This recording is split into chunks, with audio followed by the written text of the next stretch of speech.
Vivian Hale had always believed that love could survive anything, until the night her husband ordered champagne to celebrate leaving her. Across a white tablecloth at London's most exclusive restaurant, Adrian Cross looked her in the eye and told her he'd found someone better, someone younger, someone worth the life they'd built together. He expected her to cry, to beg, to shatter like fine china dropped on marble. Instead, Vivian did something far more dangerous. She smiled, picked up her wine glass, and began planning his complete destruction. If you want to see how a woman takes back everything that was stolen from her, stay until the end. Hit that like button and drop a comment with your city so I can see how far this story travels. The restaurant was called Lumiere, which Vivian had always thought was pretentious. Too many mirrors, too much gold leaf, too many people trying desperately to look like they belonged. But Adrian loved it here. He loved being seen in places like this, loved the way the staff knew his name, loved the tiny portions arranged like abstract art on oversized plates. Tonight he'd made reservations 3 weeks in advance.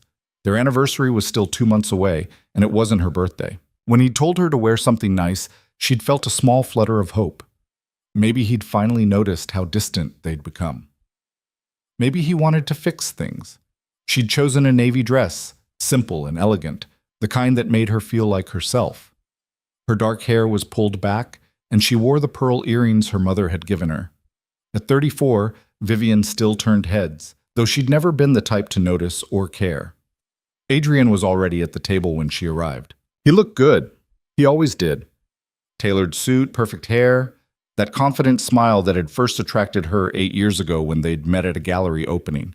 He stood when he saw her, kissed her cheek with the kind of distant affection you'd give a colleague. "You look lovely," he said, and she could hear the performance in it. "Thank you." She sat down, placed her clutch on the table, and studied his face. Something was different. His eyes were bright, almost excited, like a kid with a secret. The waiter appeared immediately. Adrian had that effect on service staff. He ordered champagne without asking her preference, then spent 5 minutes discussing the wine list with an enthusiasm that felt excessive even for him. When they were alone again, Vivian folded her hands on the table. "So, what's the occasion? Can a husband take his wife out for a nice dinner?" "Of course he can." She kept her voice level. "But you don't." Adrian's smile flickered. He'd probably expected her to play along, to pretend this was normal. They'd gotten good at pretending over the years. Pretending they were happy. Pretending they still talked about anything that mattered. Pretending the space between them wasn't growing wider every day. The champagne arrived in a bucket of ice. Adrian made a show of tasting it, nodding his approval like he knew the difference between a good year and a great one. He didn't. Vivian had always been the one with the refined palate, but he'd never let that stop him from performing expertise. He poured for both of them, raised his glass. To honesty. That's when she knew. The word hung in the air like smoke. Honesty. People only toasted to honesty when they were about to blow your life apart. Vivian lifted her glass but didn't drink. She watched him over the rim, waiting. Adrian took a long sip, set down his glass, and leaned back in his chair with the casual confidence of a man who thought he held all the cards. "I've been doing a lot of thinking lately, about us, about what I want from life." "Go on." "We've been together a long time, Viv. 8 years married, 9 altogether. That's not nothing."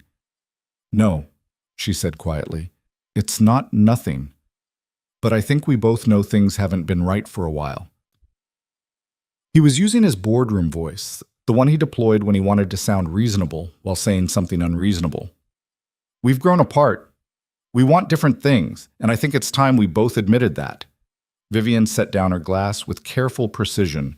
The champagne had gone flat in her mouth. "What are you saying, Adrian?" He had the decency to pause, at least, to look almost uncomfortable. But then that expression smoothed away, replaced by something harder. "I'm saying I've met someone. Someone who makes me feel alive again. Someone who reminds me what it's like to be excited about the future." The words should have hurt. They were designed to hurt, but Vivian felt strangely detached, like she was watching this scene happen to someone else. Someone. "Her name is Lila Mercer. She's—" He caught himself, smiled slightly. "Well, it doesn't matter who she is. What matters is that I've realized I can't keep living a lie. I owe it to both of us, to be honest. There it was again. Honesty. As if cheating on your wife was somehow noble when you admitted it over expensive champagne. How long? Vivian's voice came out steady, almost clinical. 6 months. 6 months. Half a year of lies, of late nights at the office, of business trips that suddenly multiplied. 6 months of coming home to her bed smelling like someone else's perfume, while Vivian made excuses for him in her own head. I see. She picked up her menu, opened it, scanned the appetizers with the same attention she'd give a grocery list. Have you decided what you're having? Adrian blinked. What? For dinner. Have you decided? Vivian, did you hear what I heard you. She didn't look up from the menu. You're in love with someone named Lila Mercer. You've been sleeping with her for 6 months, and you want to end our marriage. Did I miss anything? His jaw tightened. This wasn't going according to script. I thought you'd want to talk about this. What's there to talk about? You've clearly made up your mind. She closed the menu, met his eyes, with a calm that seemed to unsettle him. The duck looks good. Jesus, Viv, could you at least react like a normal human being? What would you like me to do, Adrian? Cry? Throw my wine in your face? Make a scene so everyone in this overpriced restaurant can watch your wife fall apart? She leaned forward slightly. Is that what you brought me here for? An audience? Color crept up his neck. I brought you here because I thought you deserved to hear it from me, in a civilized way. How thoughtful. Vivian reached for her champagne, took a deliberate sip. It tasted like metal and regret. So what happens now? You move out? I move out? We sell the house? The house? He shifted in his seat. That's actually something we need to discuss. Oh? I've been paying the mortgage for 8 years, Viv. My salary, my career. I think it's only fair that The house is in my name. She said it quietly, but the words landed like stones in still water. My inheritance from my father paid for it. You've been living in my house, Adrian. Not ours. Mine. His expression hardened. We're married. What's yours is ours under the law. Is it? Vivian tilted her head, genuinely curious now. You seem awfully confident about that. Have you consulted a lawyer already? The way his eyes flickered told her everything. Of course he had. He'd planned this whole thing, probably had divorce papers drafted and ready to go. This dinner was just theater, a chance to play the magnanimous husband who tried to do things the right way. I've sought some advice, yes. I wanted to understand my options. Your options. Vivian felt something cold settle in her chest, something that felt almost like relief. At least now she knew. At least the uncertainty was over. And what did your lawyer tell you? That we should divide assets equitably. I keep the house or buy out your share, you keep your little business. We both move on with our lives. Her little business. The consulting firm she'd built from nothing. The one that had supported them both when Adrian was between jobs 3 years ago. The one he'd called cute when she landed her first major contract. I see. Don't be difficult about this, Vivian. I'm trying to be fair. Fair. She turned the word over in her mouth like wine. You want to take my house, the one my father left me, and call it fair? It's been our home for 8 years. I've made improvements, paid for. Paid for? Something sharp crept into her voice now. With what money, Adrian? Because as far as I know, you've been chronically overdrawn for the past 6 months. I've covered 3 mortgage payments myself because you said your bonus was delayed. He had the grace to look away. That's temporary. A cash flow issue. Why? Where's the money going, Adrian? We're not discussing my finances right now. Oh, but we're discussing mine. Vivian set down her glass with enough force to make it ring. You want to take my house, take half of everything I've built, and you can't even tell me where your own salary is going? I don't owe you an accounting. No. She stood up, reached for her clutch. No, I suppose you don't. Not yet. Adrian looked genuinely surprised. Where are you going? Home. My home. To my house. She pulled out her phone, opened her banking app with hands that had started to shake. Enjoy your dinner, Adrian, and your honesty. Vivian, sit down. We're not done talking. Oh, I think we are. She was looking at her phone now, at their joint savings account, and the number staring back at her made the room tilt. Adrian, where's the money? What money? Our savings. There should be £43,000 in this account. What? She turned the screen toward him, watched his face go carefully blank. There's 800.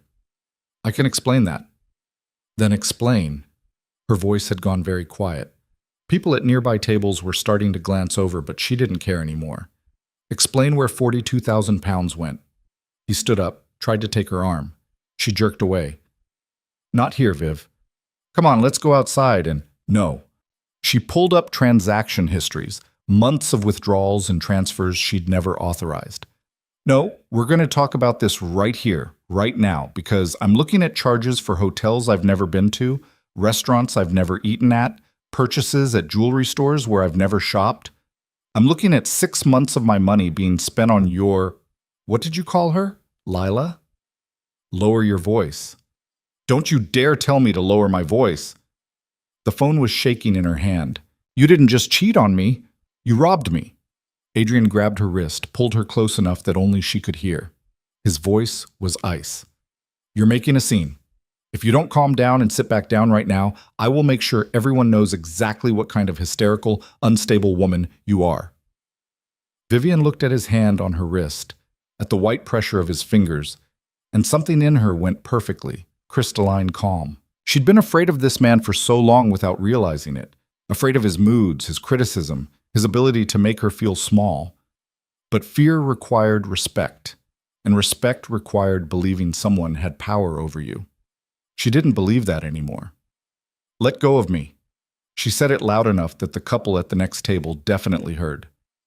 Let go of me right now, or I will scream. He dropped her wrist like she'd burned him. Around them, the restaurant had gone quiet, that terrible, fascinated silence of people pretending not to watch while catching every detail. Vivian stepped back, straightened her dress, and looked at her husband with perfect clarity. He was smaller than she'd thought, just a man in an expensive suit who'd convinced himself that wanting something made it his. I'll be out of the house by morning, he said, low and vicious. And then my lawyer will be in touch. You're going to regret this. No, Adrian. She shouldered her bag, held her head high. You are. She walked out of Lumiere with every eye in the restaurant following her. Let them look. Let them whisper. Let them turn this into gossip for their own dinner parties. She'd given them a show after all. The night air hit her like a slap, cold and sharp and real. Vivian walked 3 blocks before her legs started to shake, 5 blocks before she had to stop and lean against a building, 7 blocks before she admitted to herself that she was lost. Not lost in London, she'd lived here for a decade, knew these streets like her own heartbeat. Lost in her life. Lost in the wreckage of everything she'd thought was solid. Her phone buzzed, a text from Adrian. Don't change the locks, I have rights. She stared at it for a long moment, then opened her contacts and scrolled to a name she hadn't called in 3 years. Margaret Chen. They'd gone to university together, studied law while Vivian was doing business. Margaret had gone on to become one of London's most ruthless divorce attorneys, famous for making rich men cry. The phone rang twice before a crisp voice answered. Vivian Hale, I was wondering when you'd call. You knew? Sweetheart, I've known for 4 months. Saw your husband with his little girlfriend at the Ivy, pawing at each other like teenagers. I nearly called you then, but… A pause. Well, these things have a way of revealing themselves. Vivian closed her eyes. 4 months. People had known before she did. Can we meet? Where are you? Somewhere in Chelsea. I'm not entirely sure. Send me your location. I'll have a car there in 10 minutes. Margaret's voice gentled slightly. And Vivian, whatever you're feeling right now, anger, humiliation, heartbreak, I need you to set it aside. Can you do that? I don't understand. Emotion is a luxury we can't afford. If you want to win this, if you want to take back everything he's stolen and make him pay for every lie, you need to get cold. Can you do that? Vivian thought about Adrian's hand on her wrist, about £42,000 spent on another woman, about 8 years of her life built on sand. She thought about her father's house, her mother's pearls, the business she'd built with her own hands while Adrian took credit at dinner parties. Yes, she said, I can do that. Good girl, car's on its way. We have a lot of work to do. The line went dead. Vivian stood there in the London night, watching her breath mist in the cold air, and felt something shift inside her. The heartbreak was there. She could feel it waiting, patient and vast. But Margaret was right. Emotion was a luxury. Right now, she had a war to win. The car was a sleek black Mercedes that pulled up exactly 9 minutes later. The driver didn't ask questions, just handed her a bottle of water and drove in silence to an office building in Mayfair that still had lights burning on the 7th floor. Margaret met her in the lobby, dressed like she'd never left work. Sharp suit, sharper heels, black hair pulled into a bun tight enough to give lesser women a headache. She took one look at Vivian and nodded approvingly. "You're not crying. That's good. I cried out my tear ducts years ago over smaller things." Vivian followed her into the elevator. "I think I'm all out." "Even better." Margaret pressed the button for 7. Tears cloud judgment. Anger focuses it. The office was modern and cold, all glass and steel, and the kind of art that existed solely to prove someone had money. Margaret's corner office overlooked the city, 1,000 lit windows stretching into the dark. She gestured Vivian to a leather chair and sat across from her, pulling out a legal pad. "Start from the beginning. When did you first suspect?" "I didn't. Not really." Vivian felt stupid admitting it. He'd been distant, but I thought it was work stress. He works in finance, and things have been volatile. "Where?" "Hartwell and Sterling. He's a senior analyst." Margaret made a note. "Go on." "Tonight he took me to dinner and told me he was in love with someone else. Lila Mercer. He said they'd been together 6 months and he wanted a divorce." "How did you react?" "I didn't. Not at first. I think that made him angry. He'd expected tears, I suppose. Then I looked at our bank accounts and found that our savings are gone. £42,000 spent over the past 6 months on hotels, restaurants, jewelry." "Joint account?"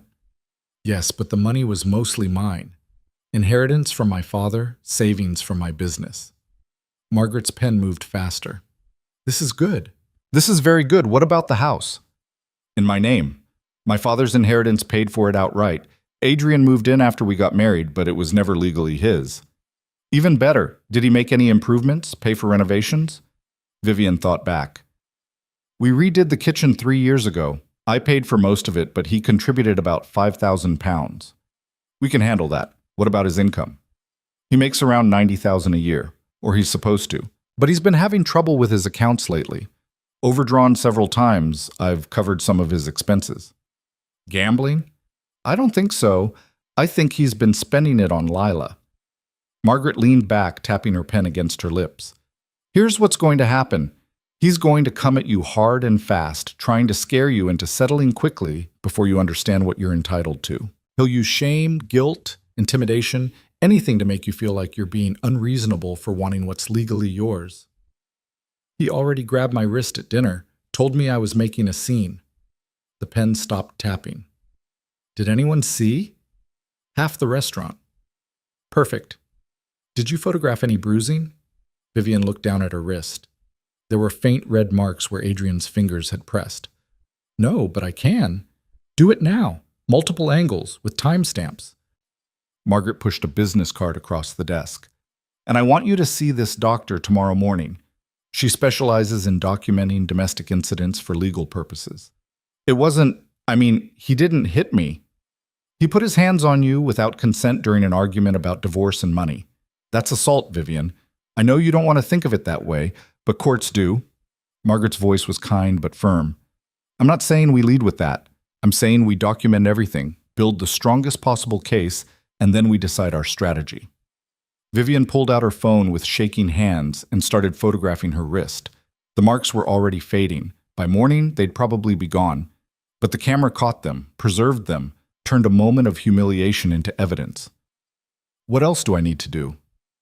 "First thing tomorrow, you're changing every password, every PIN, every security code, bank accounts, credit cards, email, phone, everything. Then you're going to sit down and make a list of every asset you own, jointly or separately.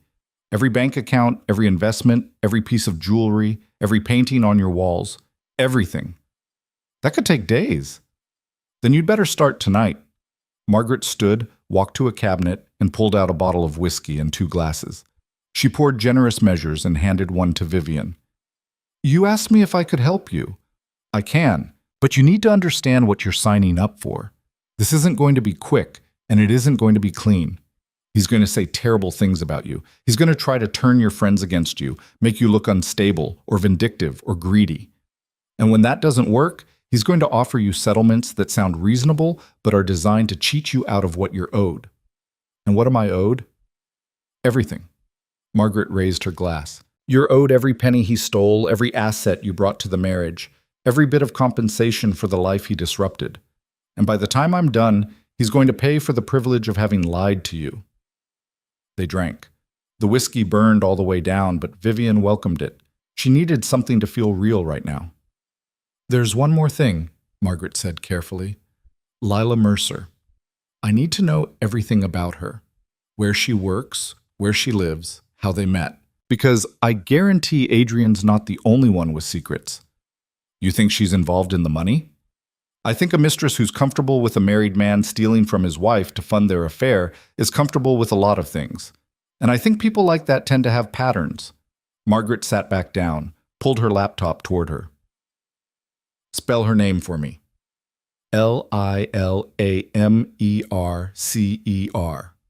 Margaret's fingers flew across the keyboard. Social media profiles bloomed on the screen: Instagram, LinkedIn, Facebook. A blonde woman in her late 20s, all sharp angles and practiced pouts.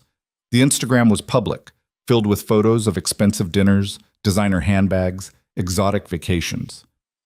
How old is Adrian? 38? And she's 27, of course she is. Margaret scrolled through posts, clicking and reading. She works in marketing at a tech startup, or she did. Looks like she quit about 3 months ago. Since then, nothing but travel and shopping. Living off Adrian's money. Living off your money. Margaret pulled up older posts from before the affair started. Interesting. 6 months ago, she was posting about being broke, asking friends for job leads. 2 weeks later, here she is at the Ritz. That's when it started. Or that's when she started documenting it. Could have been going on longer. Margaret made more notes. Does Adrian know you've hired me? No. I called you on my way here. Good. Keep it that way as long as possible. I want him confident, making mistakes. Men like Adrian always do. They get cocky, think they're smarter than everyone else. She looked up, met Vivian's eyes. He's going to come home tonight expecting to find you devastated. Instead, I want you to be gone. Gone where? Do you have family in London? Friends you trust? Vivian thought of her sister, Rebecca, who lived in Notting Hill with her husband and 2 kids. They'd grown apart over the years. Rebecca had never liked Adrian, had made her feelings clear at the wedding. My sister. Call her. Tell her you need a place to stay, but don't explain everything yet, just enough to get you through the door. Then tomorrow, while Adrian's at work, you're going to go back to the house with a locksmith and change every lock. Can I do that? Legally? It's your house, Vivian. Legally, you can do whatever you want with it. He's the one who will have to prove he has a right to be there, and that's going to be very difficult when the deed is in your name and he's publicly declared he wants a divorce. Margaret smiled, and there was something wolfish in it. We're going to make this very, very expensive for him. Vivian should have felt guilty. Should have felt like this was stooping to his level, playing dirty. But all she felt was a cold, clean anger. When do we start? We already have. Margaret turned her laptop around, showed Vivian a document she'd been typing while they talked. This is a cease and desist letter informing Adrian Hale that he is prohibited from accessing accounts under your name, selling or disposing of joint assets, or harassing you in any form. I'll have it delivered to him at work tomorrow morning. Will that stop him? No, but it will create a paper trail when he violates it. Margaret printed the letter, added it to a growing file. And he will violate it, Vivian. Men like him always do. They can't help themselves. It was past midnight when Vivian finally called Rebecca from the back of another car Margaret had ordered. The phone rang 4 times before her sister answered, voice thick with sleep. Viv, what's wrong? Can I stay with you tonight? I'll explain everything in the morning. Her voice cracked for the first time all night. I need somewhere to go. Of course, come now. Rebecca was fully awake now, alert. Are you safe? Are you hurt? I'm fine. I'm in a car. I'll be there in 20 minutes. The door will be open. Rebecca lived in a converted Victorian townhouse that always smelled like baking and children's shampoo. She was waiting in the doorway when Vivian arrived, wrapped in a bathrobe, face creased with worry. She didn't ask questions, just pulled Vivian inside and held her while Vivian finally let herself shake. "He left me," Vivian whispered into her sister's shoulder. "Adrian, he's been having an affair and he took all our money and he wants the house and I can't." "Shh, okay, it's okay."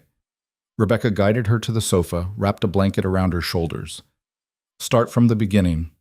So Vivian told her. All of it. The dinner, the confession, the missing money, the marks on her wrist that were already fading. Rebecca listened without interrupting, her face getting harder with every detail. "That absolute bastard," she said when Vivian finished. "I always knew he was a prick, but this... You tried to warn me." "Yeah, well, you were in love, or you thought you were." Rebecca got up, started making tea with the fierce efficiency of someone who needed to do something with her hands. "What do you need? What can I do? Let me stay here tonight. Maybe tomorrow too while I figure things out." "You can stay as long as you need. The guest room's yours."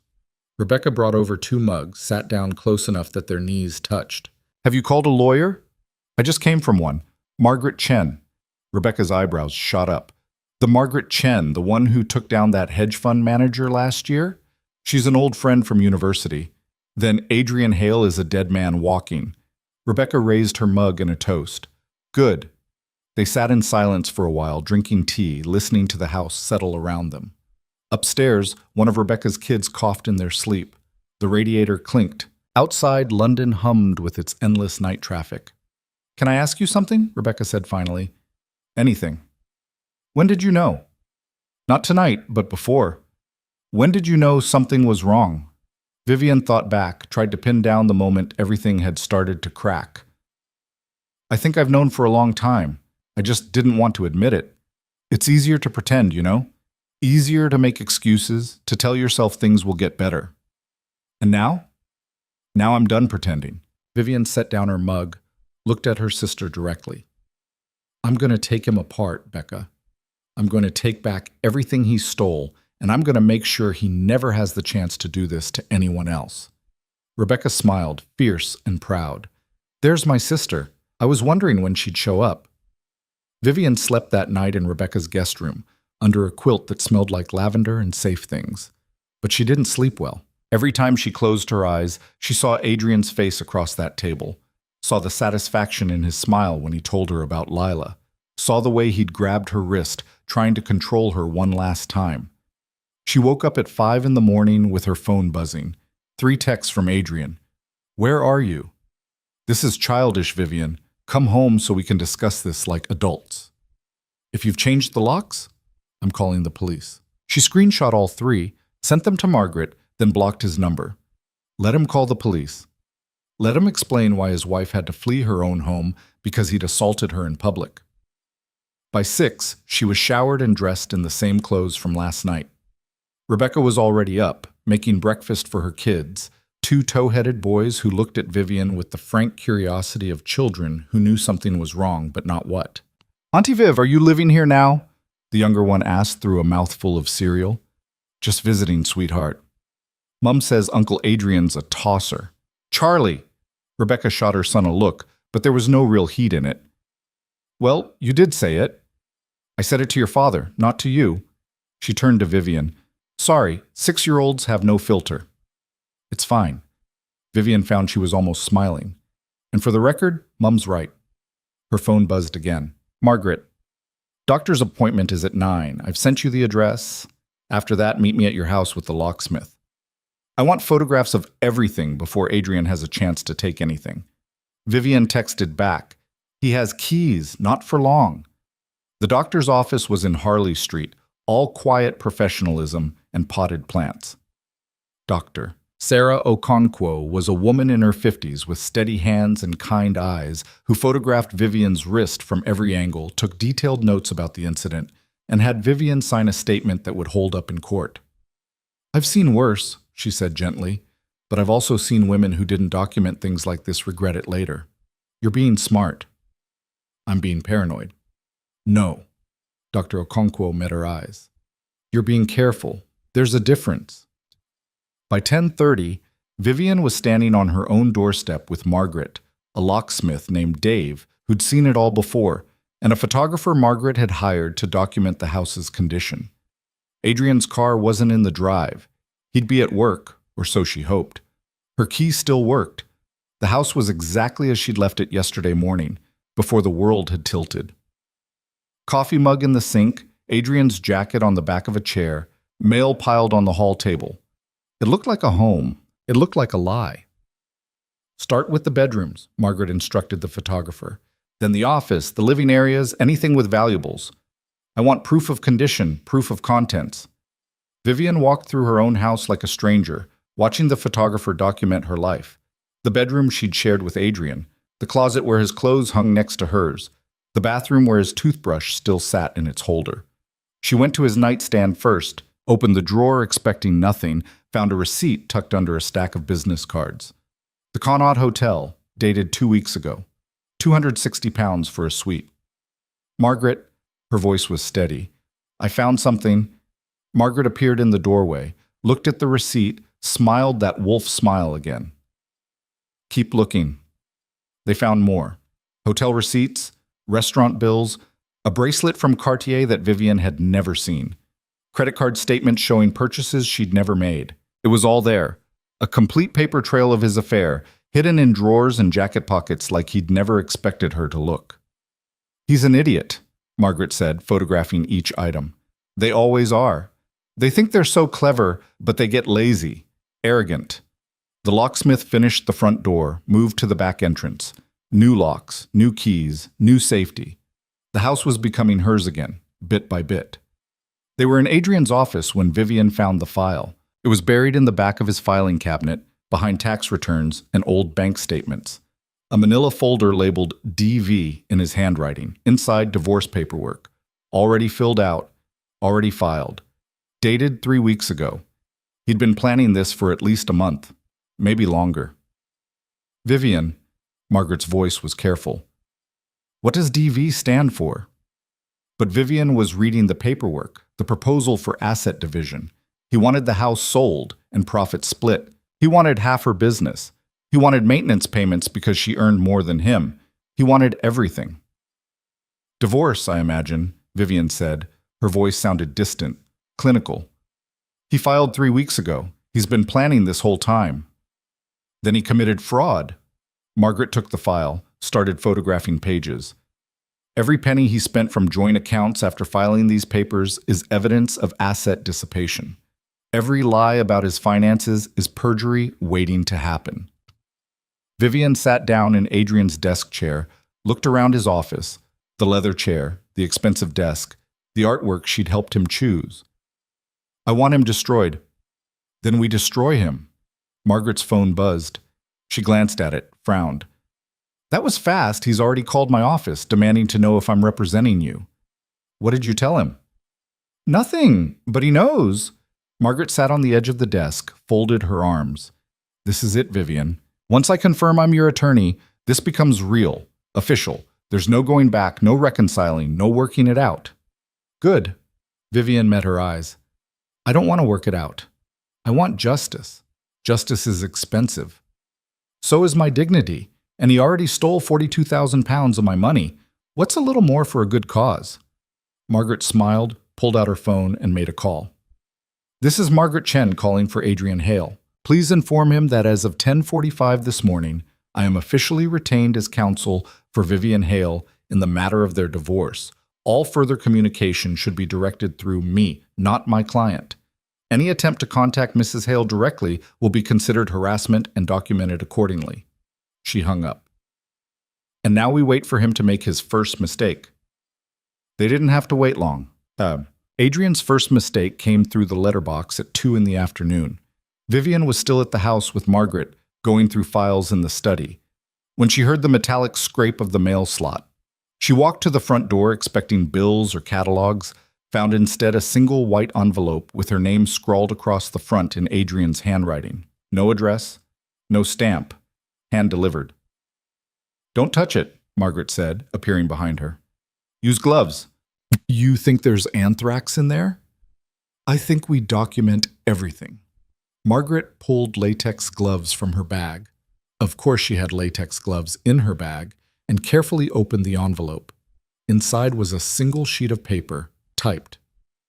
Vivian, I don't know what game you think you're playing, but changing the locks on our home is illegal and I won't tolerate it. I'm giving you until 6 p.m. today to provide me with a new key. If you refuse, I'll have no choice but to involve the police. This is your only warning. We can do this the easy way or the hard way. Your choice. Margaret photographed it front and back, then placed it in a clear plastic sleeve. Threatening language, unreasonable demands, hand-delivered to circumvent the cease and desist. This is beautiful. Beautiful?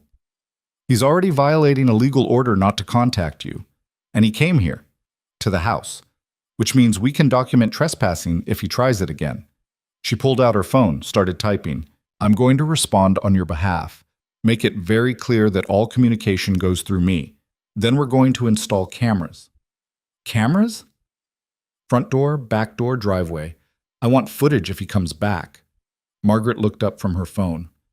He will come back, Vivian. Men like Adrian can't accept losing control. Right now he's panicking because nothing's going according to his plan. You were supposed to cry and beg. Instead, you've hired the most aggressive divorce attorney in London and locked him out of what he considers his house. He's going to escalate. How? Could be anything. Showing up unannounced, going through your finances, looking for leverage, trying to turn friends against you.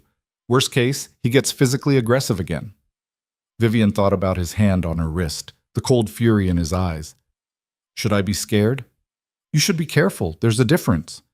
Margaret finished her text, looked at Vivian seriously. But I also need you to know this is when most people give up.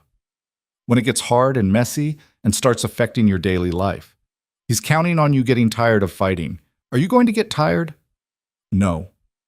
Even when he makes it personal, even when he drags your name through the mud. Especially then. Margaret's smile was sharp as a blade. Then let's make sure he knows exactly what he's dealing with. They spent the rest of the afternoon turning Vivian's house into a fortress. Security cameras went up at every entrance. Margaret had Vivian photograph every room, every valuable item, creating an inventory that would make it impossible for Adrian to claim he'd contributed more than he had. They documented the contents of his closet, his desk, his bedside drawer, every receipt, every bank statement, every scrap of paper that might prove useful. At 4:30, Vivian's phone rang, an unknown number. She let it go to voicemail, then listened to the message on speaker so Margaret could hear. Vivian, it's Adrian. I don't know why you're not answering, but this is getting ridiculous. I came by the house and my key doesn't work.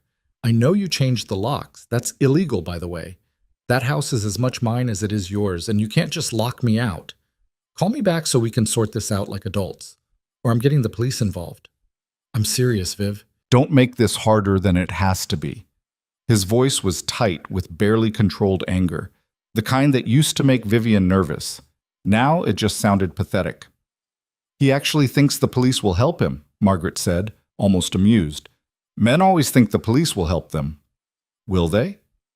Not when I show them the deed to the house with your name on it, the domestic incident report from last night, and the cease and desist he's already violated twice. She saved the voicemail, added it to her growing file. Let him call them. It'll just give us more documentation. Vivian's phone buzzed again.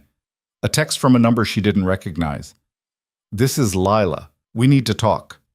She showed it to Margaret, who raised an eyebrow. The girlfriend. Bold move. Should I respond? Absolutely not. But save it.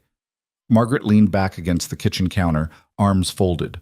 She's testing the waters, seeing if she can manipulate you directly since Adrian's not having any luck. Don't give her the satisfaction. Another text. I know you're reading these. Adrian told me what you did. Locking him out of his own house? Really mature, Vivian. Then another. You're making this so much harder than it needs to be. He just wants to be happy. Why can't you let him go? Vivian felt heat rising in her chest, the urge to respond, to defend herself. But Margaret was watching her with that cool attorney gaze, and she remembered what she'd said. Emotion is a luxury we can't afford. She's trying to bait you, Margaret said quietly. Don't take it. She's using my money to live on, and she has the nerve to tell me I'm immature? Of course she does. In her mind, you're the obstacle, the bitter ex-wife who won't accept reality. Margaret took the phone, screenshot the messages, handed it back.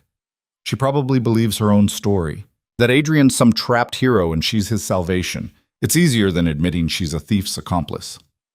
More texts flooded in. He says you're trying to take everything from him. That's vindictive and petty. I thought you were better than this. You had your chance with him and you blew it. Move on. At least respond. Don't be a coward. Vivian blocked the number with shaking hands. I want to destroy her too. We will, but not by engaging with her games. Margaret checked her watch. It's almost 6. He said that was your deadline, right? Let's see if he follows through. They didn't have to wait long. At 6:15, Vivian's phone rang again, Adrian's office number this time. Mrs. Hale? A woman's voice, professional and wary. This is Caroline from Hartwell and Sterling. I have Adrian Cross here, and he's asking to speak with you. He says it's urgent. Tell him to contact my attorney. He says he's already tried that, and then tell him to try harder. I'm not speaking to him directly. A pause, muffled conversation in the background. Then Caroline again, more uncomfortable now. He's saying you've locked him out of his house and stolen his belongings. Is that true? No, it's not true. The house is in my name, and all of his belongings are exactly where he left them. Vivian kept her voice calm, professional. As I said, any further communication needs to go through my attorney, Margaret Chen. If he continues to harass me through your office, I'll consider it workplace harassment and respond accordingly. More muffled conversation, then the line went dead. He's unraveling, Margaret said with satisfaction, calling from work, using colleagues to get to you. He's desperate. Good. They were packing up to leave when Vivian heard a car in the driveway. She looked out the window and felt her stomach drop. Adrian's silver Mercedes parked at an aggressive angle like he'd arrived in a hurry. He got out, slammed the door, and stormed toward the house. Don't answer it, Margaret said. I'm not. Adrian pounded on the door. Vivian, I know you're in there. Open the door. They stood in the hallway, silent, while he hammered away. Through the frosted glass panel, Vivian could see his outline, could hear the fury in every blow. This is my house, too. You can't just lock me out. Margaret pulled out her phone, started recording. Keep going, she murmured. Give me something I can use. I'm not leaving until you open this door, Vivian. I'm serious. We're going to settle this right now. More pounding, hard enough that the door rattled in its frame. Then his voice changed, went quieter, more dangerous.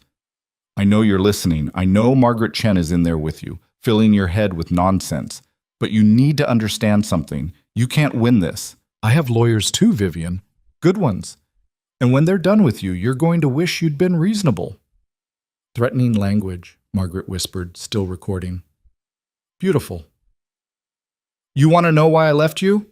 Adrian was shouting again now. Because you're cold, Vivian. You're a cold, frigid bitch who cares more about being right than being happy. Lila makes me feel alive. She makes me feel like a man. You just made me feel... He stopped. Vivian could see him through the glass, leaning against the door frame, and for a moment she thought he might be crying. You just made me feel small, he said, quieter now. Every day. Every interaction. Like I was never good enough, never smart enough, never successful enough. Do you know what that's like? Living with someone who makes you feel worthless. Vivian felt something twist in her chest. Not guilt. She was done with guilt. But something close to pity. He actually believed what he was saying, had convinced himself that this was her fault, that his affair and theft were justified because she'd somehow failed him. I'm giving you one last chance, Adrian said, straightening up. Open this door, give me my key, and we can discuss the divorce like civilized people, or keep playing these games and see what happens. Your choice. Silence. Vivian counted to 10, then 20. On the other side of the door, she heard Adrian mutter something under his breath, heard his footsteps retreat to his car. The engine started, tires screeched, and he was gone. Margaret stopped recording, played it back to check the audio. That's usable. Threatening, emotionally abusive language, refusal to leave private property when asked. We add this to the assault at the restaurant, and we've got a pattern. He sounded broken. He sounded like a man who's never been told no before. Margaret saved the recording, backed it up to 3 different clouds. And now he's panicking because his victim isn't playing along. This is going to get worse before it gets better, Vivian. Are you ready for that? Vivian thought about the man she'd married 8 years ago, the one who'd seemed so confident and together. She tried to reconcile that memory with the one who just screamed at her through a locked door and couldn't find the connection. Maybe he'd always been this person. Maybe she'd just been too in love to see it. I'm ready. They left the house together, set the new alarm system, drove in separate cars back to Margaret's office. By the time they arrived, there were 6 more missed calls from Adrian's office number and 3 from numbers Vivian didn't recognize. Block them all, Margaret advised. He's trying to overwhelm you, make you so exhausted you'll give in just to make it stop. Don't let him. That night, back at Rebecca's house, Vivian lay in bed and listened to the sounds of a normal family. Rebecca and her husband talking in quiet voices downstairs. The kids fighting over whose turn it was to brush their teeth. The dog barking at something in the garden. Normal, boring, safe sounds. Her phone buzzed. Against her better judgment, she looked. Another unknown number. Another text. You're going to regret this. I promise you that. She blocked the number, turned off her phone, and tried to sleep. Tomorrow, Margaret had said, they'd file their response to Adrian's divorce petition. Tomorrow they'd start building the case that would take back everything he'd stolen. Tomorrow, the real fight began. But tonight, she was just tired. She must have slept eventually because she woke to sunlight streaming through unfamiliar curtains and the smell of coffee from downstairs. 6:30. She'd slept through the night for the first time in weeks and woke up feeling something she hadn't expected. Clarity. She showered, borrowed clothes from Rebecca, and was halfway through breakfast when her phone rang. Margaret, already at her office despite the early hour. We've got a problem. Vivian's stomach dropped. What kind of problem? Adrian filed an emergency motion last night claiming you've locked him out of the marital home and are preventing him from accessing his belongings. He's asking for a court order forcing you to give him a key and unrestricted access to the property. Can he do that? He can try. We've got a hearing tomorrow morning at 10, which means we need to spend today building a defense. What do we need? Everything we documented yesterday, plus witness statements from anyone who saw the assault at the restaurant, plus medical documentation, plus proof that the house is yours and yours alone. Margaret's voice was crisp, efficient. Can you get to my office in an hour? I'll be there in 30 minutes. She was pulling on her coat when Rebecca came into the kitchen, took one look at her face and said, "What's he done now?" "He's trying to force his way back into my house." "Can he do that?" "That's what we're going to find out." Vivian grabbed her bag, kissed her sister on the cheek. "Thank you for letting me stay. I don't know what I'd do without you." "You'd figure it out. You always do." Rebecca walked her to the door, held it open. "But you don't have to figure it out alone. Remember that." The drive to Margaret's office took 40 minutes through morning traffic. Vivian spent it making lists in her head. Everyone who'd been at Lumiere that night, everyone who might have seen or heard what happened. It wasn't a long list. They'd been in a corner, relatively isolated. But the couple at the next table had definitely noticed, and the waiter had come over right after Adrian grabbed her wrist. Margaret's office was already full when Vivian arrived. 2 junior associates pulled from other cases, a private investigator named Danny, who specialized in financial fraud, and a paralegal who looked far too cheerful for 7 in the morning. "We've got 26 hours to build a case," Margaret announced, spreading files across the conference table. "Adrian's arguing that he has a right to access the marital home because he's lived there for 8 years and his belongings are inside. We're arguing that he has no legal claim to a property he never owned, never contributed to purchasing, and has actively threatened the owner of." "What about his belongings?" one of the associates asked. "We're not preventing him from getting his things. We're preventing him from having unsupervised access to Vivian's home. If he wants his clothes and his razor, we'll box them up and deliver them to whatever hotel he's staying at." Margaret looked at Vivian. "You're willing to return his belongings, correct?" "Of course, I don't want his things." "Good. That shows reasonableness on our part." She turned to Danny, the investigator. "What did you find?" Danny pulled out a tablet, swiped through screens. "Adrian Cross has been living at the Connaught for the past week, Suite 1712. He's been charging everything to a credit card that's maxed out. The hotel's getting nervous. He's also been making daily withdrawals from an ATM near Lila Mercer's flat in Kensington. How much? £200 a day? Every day for the past 5 days. That's £1,000 in cash that we can't track, but I'd bet my license it's going straight to her. Can we prove that? Not directly, but I've got photos of him going into her building, staying for hours, leaving early morning. If we can show a pattern of him spending marital assets on his mistress, it strengthens the case for asset dissipation. Margaret made notes, rapid and precise. What about his job? How secure is it? Not very. I talked to a friend at Hartwell in Sterling, off the record obviously. Adrian's been under scrutiny for months. Missed deadlines, erratic behavior, unreliable performance. There's talk of putting him on a performance improvement plan. Because of the affair? Because of the affair, the money troubles, the stress of maintaining 2 lives. He's falling apart, and his employers have noticed. Vivian felt a strange mix of satisfaction and sadness. She'd spent 8 years supporting Adrian's career, listening to him complain about difficult clients and demanding bosses, helping him prepare for presentations. And he'd thrown it all away for a woman barely out of university who thought expensive dinners were love. We can use that, Margaret said. If he's about to lose his income, he has even more incentive to take Vivian's money, which makes him more dangerous, not less. She looked at Vivian. How are you holding up? I'm fine. Really fine, or pretending fine? Both, I think. Vivian sat down, accepted the coffee the paralegal handed her. I keep waiting to feel sad about the marriage ending, but all I feel is angry. Anger's useful, hold on to it. Margaret checked her watch. Okay, we've got a lot to do. Vivian, I need you to go through your phone and pull up any threatening or harassing messages from Adrian or Lila. Every text, every voicemail, every call log. Then I need you to make a list of everyone who was at Lumiere 2 nights ago, staff included. We're going to track down witnesses. What if they don't want to testify? Then we ask nicely, and if that doesn't work, we subpoena them. Margaret's smile was cold. Nobody threatens my clients and gets away with it. They worked through the morning and into the afternoon. Vivian pulled up months of text messages, voicemails, call logs, building a timeline of Adrian's increasing aggression. The shift had been subtle at first. A sharp comment here, an impatient text there, but over the past 6 months, as the affair intensified, he'd gotten meaner, more controlling, more willing to lash out when she questioned anything. She'd made excuses for all of it: stress at work, money worries, normal marriage friction. Now, looking at it all laid out chronologically, the pattern was obvious. He'd been pushing her away, creating distance, picking fights over nothing, preparing the ground for his exit. This is good, Margaret said, reviewing the messages. Really good.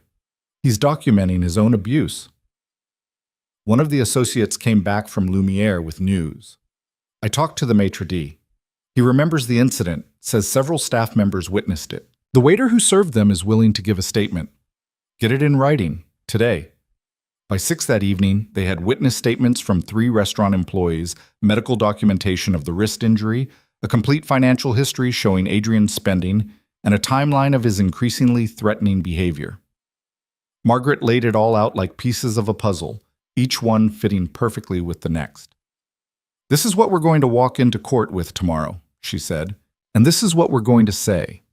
Adrian Cross is a man who assaulted his wife in public, stole £42,000 from joint accounts to fund an affair, filed for divorce in secret while pretending to work on the marriage, and is now attempting to intimidate his victim into giving up her legal rights. He has no claim to her property, no right to access her home, and no grounds for sympathy. Will the judge agree? If they're not an idiot, yes. Margaret started packing up files, but we prepare for the worst. Adrian's lawyer is going to paint him as the wounded party, the devoted husband driven away by a cold, controlling wife.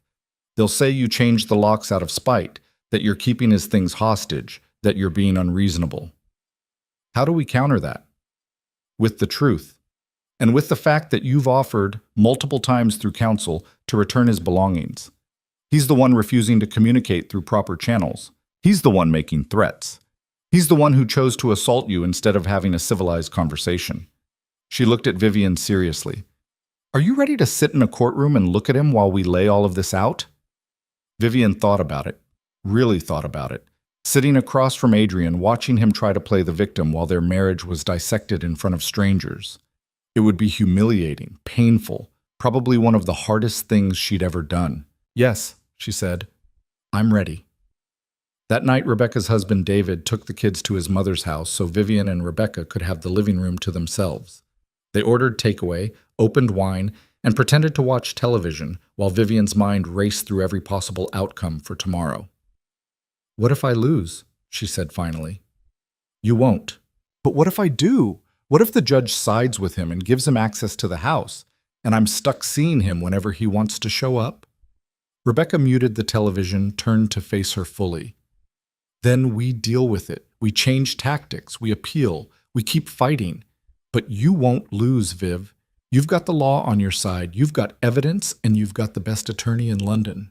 He's got lies and theft and a girlfriend who texts like a teenager.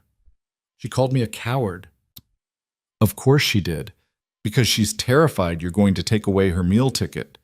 Rebecca poured more wine, handed Vivian a glass. "Women like that always go after the wife instead of the husband. It's easier to blame you for not keeping him happy than to admit they're with a man who steals from his own wife." "Do you think she knows? About the money?" "Probably. And if she doesn't, she's willfully blind." Rebecca curled up in the corner of the sofa, tucked her feet under her. "Either way, she's complicit.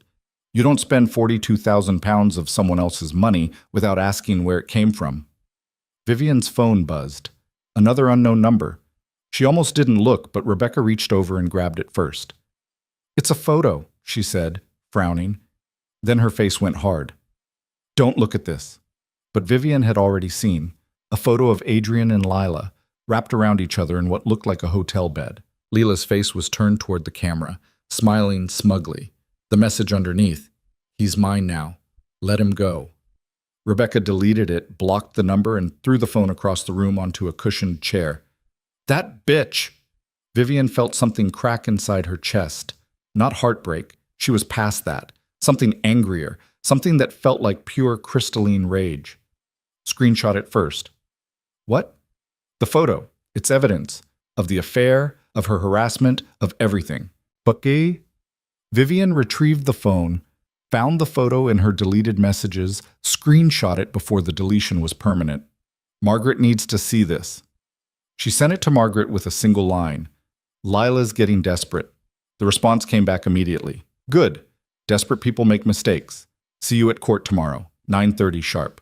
Vivian slept badly that night, tossing in dreams where she stood in courtrooms that stretched on forever, where judges had Adrian's face, where she opened her mouth to speak and no sound came out. She woke at 5, gave up on sleep, and spent the dark hours before dawn going over everything Margaret had told her. Stay calm. Answer questions directly. Don't volunteer information. Don't react to Adrian no matter what he says or does. At 8, she was dressed in a navy suit, professional, serious, nothing flashy. Rebecca drove her to the courthouse, waited with her in the lobby while lawyers and defendants and witnesses streamed past. At 9:20, Margaret appeared in a sharp gray suit that screamed competence and control. "Ready?" "Ready." The courtroom was smaller than Vivian had expected, less formal. Plain wooden benches, a judge's bench that looked like it had seen better decades, fluorescent lighting that made everyone look slightly ill. Adrian was already there with his attorney, a thin man in his 50s who had the pinched look of someone who dealt with unpleasant people for a living. Adrian looked terrible. His suit was rumpled, his face unshaven, his eyes shadowed with lack of sleep. When he saw Vivian, something flickered across his expression. Hope, maybe, or calculation. Like he thought she might still break down, still give him what he wanted. She looked at him with nothing. No anger, no pity, no recognition, just blank professional distance, and watched him realize that whatever power he'd once had over her was gone. The judge was a woman in her 60s with steel gray hair and no patience for nonsense. She reviewed the motions quickly, then looked up at both parties. "Mr. Cross, you're asking for access to a property owned solely by your wife, is that correct?" Adrian's lawyer stood. "Yes, Your Honor. My client has resided at the property for 8 years of marriage and has personal belongings inside that he requires. Mrs. Hale has changed the locks and refused him entry." "Mrs. Hale?" The judge looked at Margaret. Margaret stood smoothly. Your Honor, Mrs. Hale has never refused to return Mr. Cross's belongings. She has, however, refused to give him unsupervised access to her private property, a property he has no legal claim to and which he has already threatened her regarding. We have documented evidence of domestic assault, financial theft, and ongoing harassment. That's a serious accusation, which is why we've come prepared to prove it. The judge gestured for her to continue. Margaret laid out the case methodically, piece by piece. The assault at the restaurant, witnessed by multiple staff members. The medical documentation, the £42,000 missing from joint accounts, the threatening messages and phone calls, Adrian's secret divorce filing while pretending to work on the marriage, the photo Laya had sent just last night. Adrian's lawyer tried to object to paint it as vindictive exaggeration, but the evidence was right there, time-stamped and documented and impossible to dismiss. Mr. Cross, the judge said when Margaret finished, do you deny assaulting your wife at a public restaurant? Adrian stood, and Vivian could see him trying to find the right words, the right spin. Your Honor, my wife was causing a scene. I simply tried to calm her down. By grabbing her wrist hard enough to leave bruises? It wasn't like that. She's exaggerating. We have witness statements that say otherwise. The judge looked at the medical photos, then at Adrian with open distaste. And what about the £42,000? That was joint money. I had every right to spend it. On hotels and jewelry for your mistress? That's my personal business. Not when it's spent from marital accounts during divorce proceedings. It's not. The judge set down the file, folded her hands. Mr. Cross, I'm going to be very clear with you. You have no legal claim to a property you never owned. You have no right to access that property over the owner's objections. And your behavior over the past several days suggests you pose a potential threat to Mrs. Hale's safety and well-being. I would never hurt her. You already did. The judge turned to Vivian. Mrs. Hale, are you willing to return your husband's personal belongings? Vivian stood. Yes, Your Honor. I've always been willing to return them. I simply want to do so safely. Then here's my order.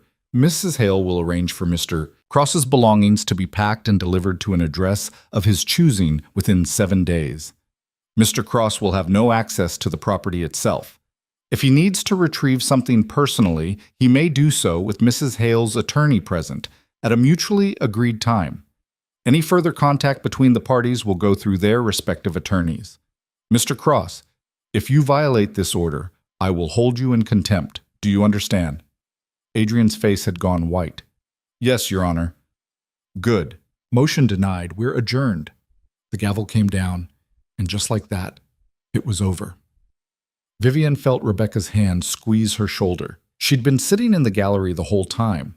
Margaret was already packing up her files, looking satisfied. Adrian didn't move. He sat there staring at the table while his lawyer gathered papers and murmured something Vivian couldn't hear. Then he looked up, found her eyes across the courtroom, and she saw it clearly. He'd lost. Really lost. And he was only just beginning to understand what that meant. They were halfway down the courthouse steps when Adrian caught up with them. Vivian, wait. She kept walking. Margaret touched her elbow, a silent reminder to stay calm, stay controlled. Rebecca was on her other side, a wall of protective sister energy that radiated, don't you dare.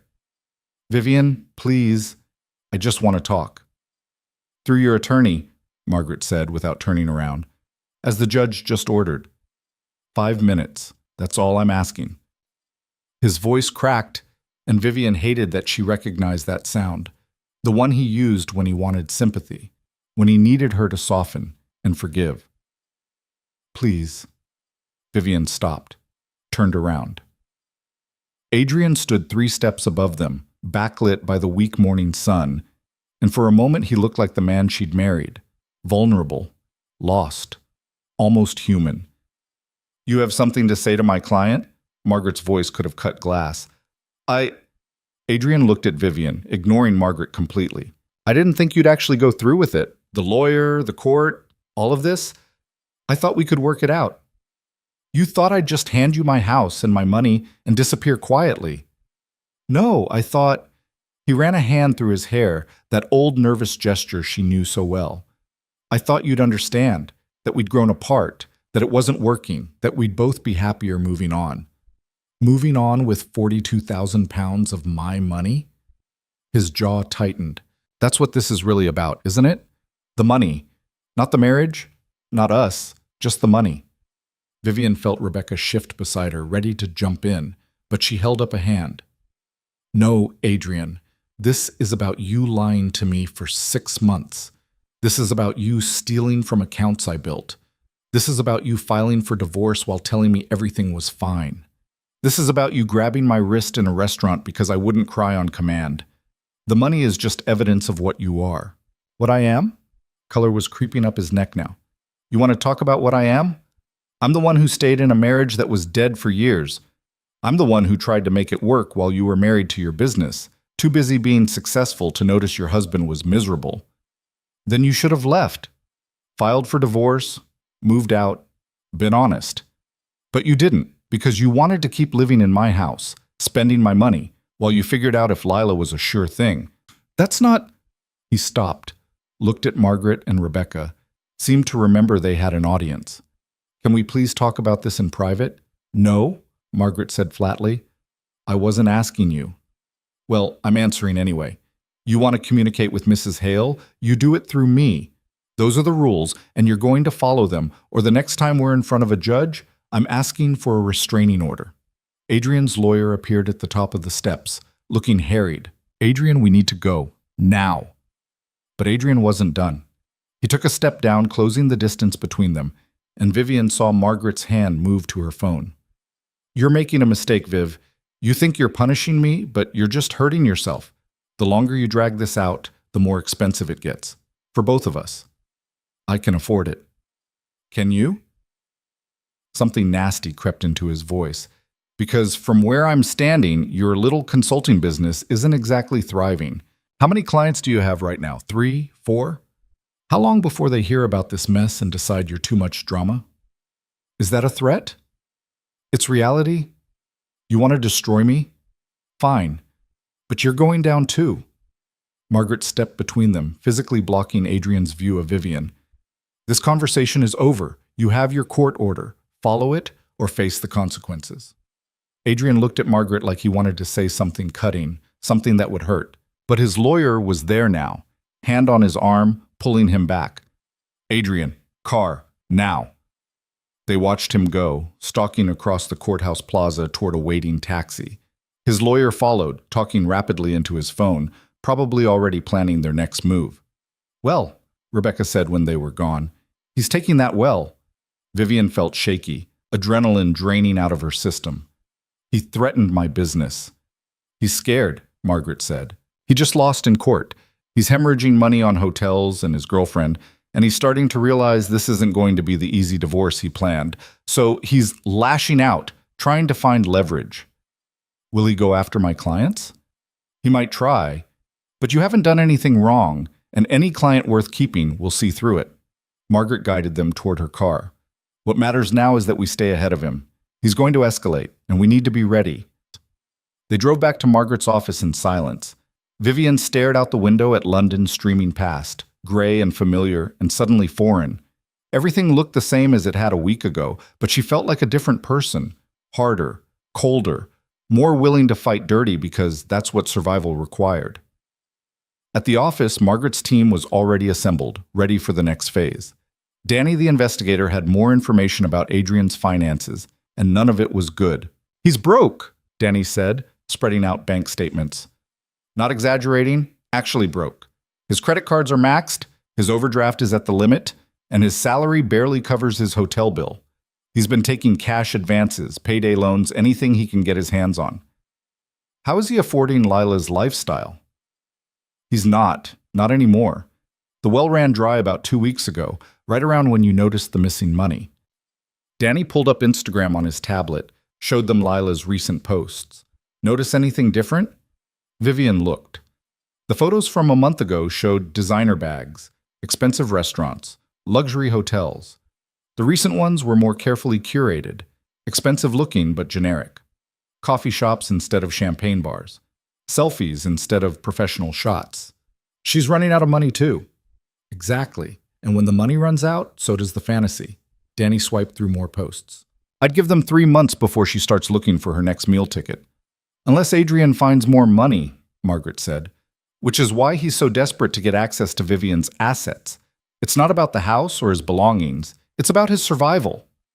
One of the junior associates raised her hand like she was in class. What if he tries to force a sale of the house? Claim it's a marital asset even though it's in her name? He can try, but the law is pretty clear. Inherited property stays separate unless it's been substantially improved or commingled. Adrian's £5,000 contribution to a kitchen renovation 8 years ago isn't enough to establish a claim. Margaret looked at Vivian. Your father was smart putting everything in your name alone. He never trusted Adrian. Vivian said it quietly, remembering her father's careful questions before the wedding, his insistence on keeping the house separate. She'd thought he was being paranoid. Turned out he was being prescient. Smart man. Margaret closed the files, looked around at her team. Okay, here's what we're doing next. Danny, I want full financials on Lila Mercer. Where her money comes from, where it goes, any history of relationships with wealthy men. If there's a pattern, I want to know about it. On it. And I want surveillance on Adrian. Everywhere he goes, everyone he meets with. If he's planning something, I want advance warning. Legal surveillance? Is there any other kind? Margaret's smile was all teeth. Vivian, you're going to go back to your house today with Rebecca and start packing Adrian's things. Document everything. Photographs, itemized lists, condition reports. I want a paper trail showing we've been reasonable and thorough. What about his office? He's got things at Hartwell and Sterling. Not our problem. He can collect those himself. Margaret checked her watch. We've got 7 days to get his belongings packed and delivered. I want it done in 3, before he has time to claim we're dragging our feet. They worked through lunch, planning and strategizing, turning Vivian's destroyed marriage into a tactical operation. It felt strange, reducing 8 years of shared life to evidence and leverage. But it also felt necessary. Adrian had turned their relationship into a transaction the moment he started stealing from her. She was just playing by the rules he'd established.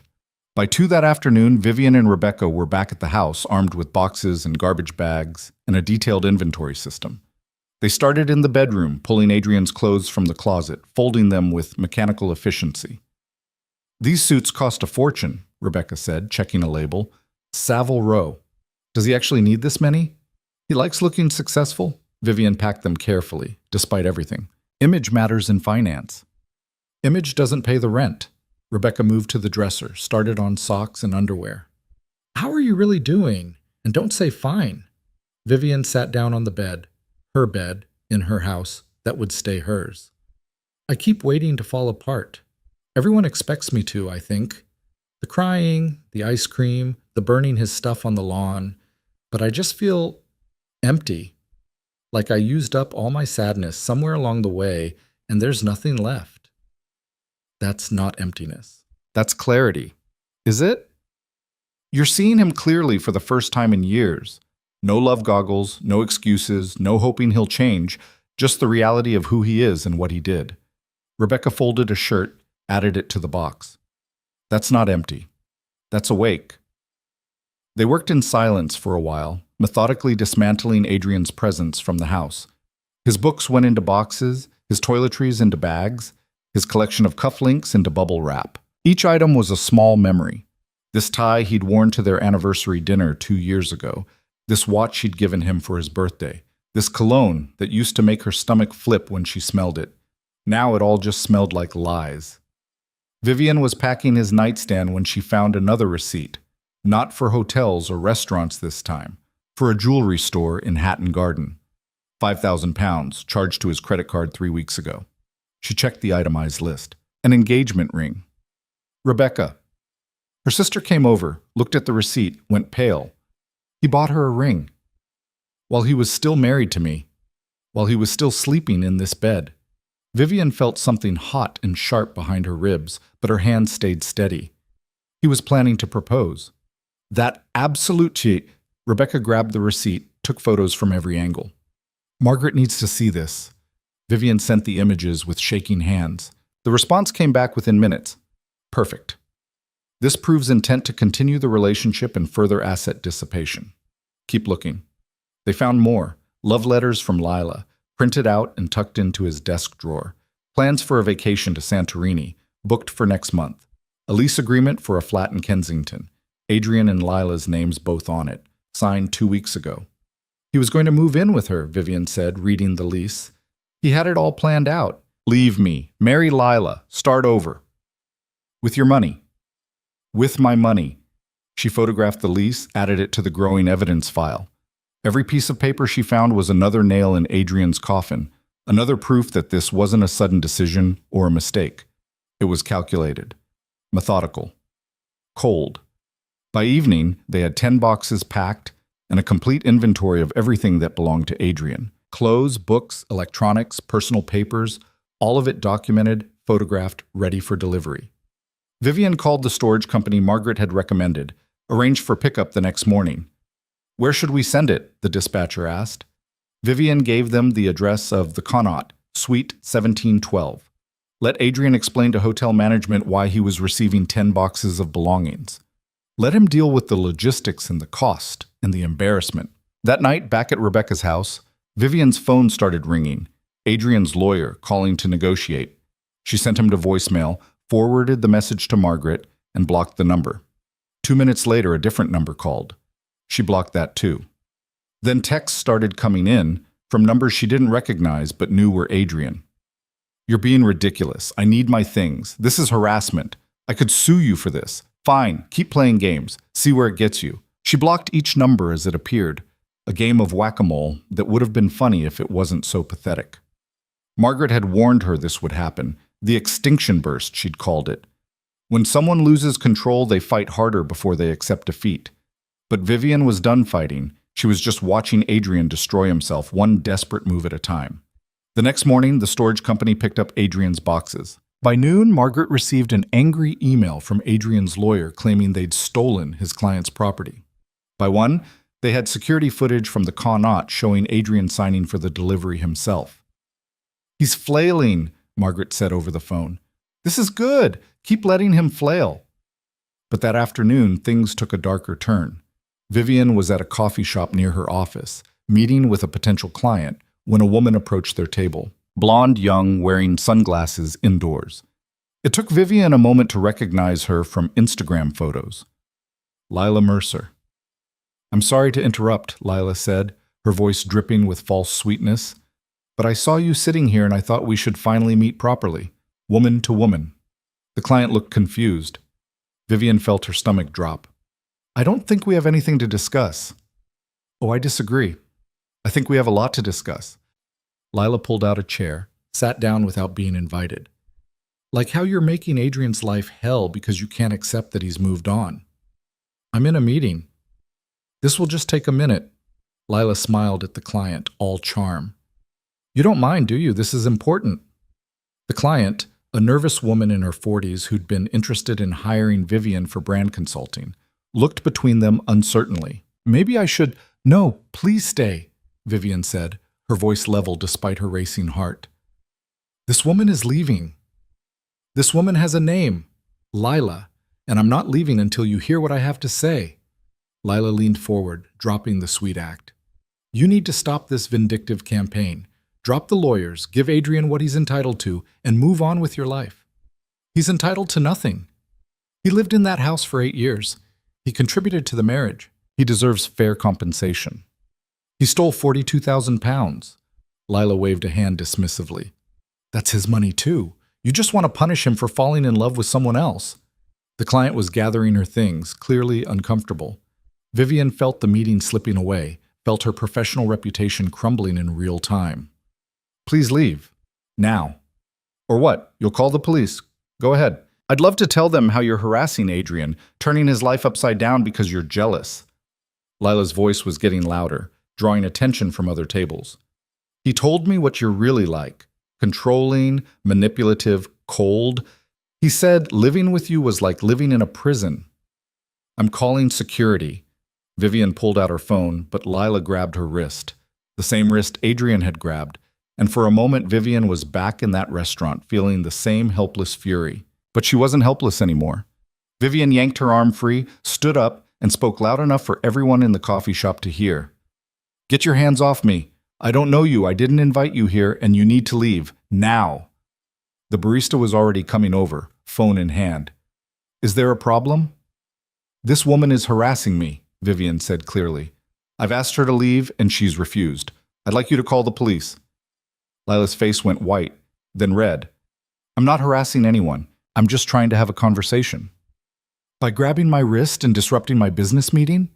Vivian turned to the client, who was watching wide-eyed. "I apologize for this. This is my ex-husband's girlfriend, and she's been stalking me for days." "I'm not stalking. You found out where I was, came here uninvited, sat down without permission, and physically grabbed me when I tried to leave. What would you call that?" The barista had his phone out now, filming. Other customers were doing the same. Lila seemed to realize suddenly that this wasn't going the way she'd planned, that she was the one looking unhinged in front of an audience. "Fine." She stood up, grabbed her bag. "But this isn't over, Vivian. Adrian's going to get what he deserves, and you're going to lose everything." "Funny," Vivian said quietly. "He said the same thing. How's that working out for him?" Lila left in a storm of designer perfume and barely contained rage. The client left 30 seconds later with an apologetic mumble about needing to think about things. And Vivian sat there in the sudden quiet, hands shaking, while the barista brought her a free coffee and asked if she was okay. She wasn't okay. She was furious and humiliated and tired of being ambushed by people who thought they could intimidate her into submission. But she was also vindicated, because half the coffee shop had just witnessed Lila Mercer assault her in public. She called Margaret from the bathroom, voice tight. "Lila just attacked me at a coffee shop. There are witnesses and video." "Are you hurt?" "No, but she grabbed my wrist, disrupted a client meeting, and made threats. She's escalating." "Good." Margaret's voice was calm, calculating. "Send me the location. I'll have Danny collect witness statements and get copies of the security footage. This is exactly what we need." "My client left, Margaret. She was scared off by this mess." "Then she wasn't the right client. Anyone who runs at the first sign of drama isn't worth having." A pause. "Are you really okay, Vivian? I'm tired of being everyone's punching bag." "Then we hit back. Harder. I'm filing for a restraining order against Lila Mercer, and I'm adding today's incident to our evidence of harassment. By the end of the week, neither she nor Adrian will be able to come within 100 meters of you." Vivian leaned against the bathroom wall, closed her eyes, and tried to remember who she'd been a week ago. A woman who made excuses for her husband's bad behavior. A woman who stayed quiet to avoid conflict. A woman who let people walk all over her because she didn't want to make waves. That woman was gone. In her place was someone harder, someone who'd learned that sometimes making waves was the only way to survive. She went back to the coffee shop, thanked the barista for his help, and gave him Margaret's card in case the police needed statements. Then she went home, to her house, with her new locks and her security cameras, and started planning her next move. Because Adrian and Lila weren't the only ones who could escalate. That evening, Margaret sent through preliminary paperwork for the restraining order. It detailed every threatening message, every harassment incident, every time Adrian or Lila had violated Vivian's boundaries. Reading it was like watching her life compressed into legal language, reduced to facts and dates and exhibits. But it was also empowering. Because on paper, in black and white, the pattern was undeniable. This wasn't a messy divorce between two people who couldn't make it work. This was systematic abuse, financial theft, and coordinated harassment. And the law had remedies for that. Rebecca came by that evening with takeaway and wine and a determination to make Vivian talk about something other than the divorce. They ate pad thai on the sofa and watched terrible reality television. And for an hour, Vivian almost felt normal. Then her phone rang. An unknown number, which she normally would have ignored. But something made her answer. "Mrs. Hale?" A man's voice, professional and wary. "This is Simon Hartwell from Hartwell and Sterling. I'm Adrian Cross's supervisor." Vivian sat up straighter, waved at Rebecca to mute the TV. "Yes?" "I apologize for calling you directly, but I felt you should know. We've received some concerning information about Adrian's conduct, both professional and personal. I was hoping we could discuss it off the record." "What kind of information?" "The kind that suggests he's been misusing company resources and engaging in behavior that reflects poorly on the firm." A pause. I'd rather not discuss specifics over the phone. Would you be available to meet tomorrow? Vivian looked at Rebecca, who was listening with obvious curiosity. Can I bring my attorney? I'd prefer if you didn't. This is an informal conversation, not a legal matter. At least not yet. Then I'll need to record it. That's understandable. Tomorrow at 10? There's a cafe near our offices, Granger's on Bishopsgate. I'll be there. She hung up, immediately called Margaret, and relayed the conversation. Don't go, Margaret said flatly. It's a trap. What if it's not? What if Adrian really has been doing something at work and they want to know about it? Then they can request information through proper legal channels. This off-the-record meeting at a cafe nonsense is designed to get you talking without protection. Margaret sighed. But you're going anyway, aren't you? With my phone recording every word. Fine. But I'm sending Danny to sit at a nearby table as backup. And if anything feels off, you walk out immediately. The next morning, Vivian arrived at Granger's 15 minutes early. It was a sleek place, all exposed brick and industrial lighting, full of finance types having power breakfasts. Danny was already there, reading a newspaper at a corner table, looking like any other businessman starting his day. Simon Hartwell arrived exactly on time. He was in his late 50s, expensive suit, thinning hair, the kind of man who'd spent his entire life in banking and looked like it. He ordered tea with the careful precision of someone who took rituals seriously. Thank you for meeting me, he said once they were settled. I know this is unusual. You said there were concerns about Adrian. Yes. He added milk to his tea, stirred methodically. Adrian has worked for Hartwell and Sterling for 6 years. Until recently, his performance was adequate. Not exceptional, but adequate. However, over the past several months, we've noticed irregularities. What kind of irregularities? Missed deadlines, poor client management, unusual expense claims. We initially attributed it to personal stress, but then we started getting complaints. From clients, from colleagues, from support staff. He looked at her directly. One of our analysts came forward yesterday with allegations that Adrian has been using company credit cards for personal expenses. Significant personal expenses. Vivian's heart rate picked up. How significant? We're still investigating, but preliminary findings suggest upwards of £20,000 over the past 4 months. Hotels, restaurants, retail purchases, none of it work-related. And you're telling me this because?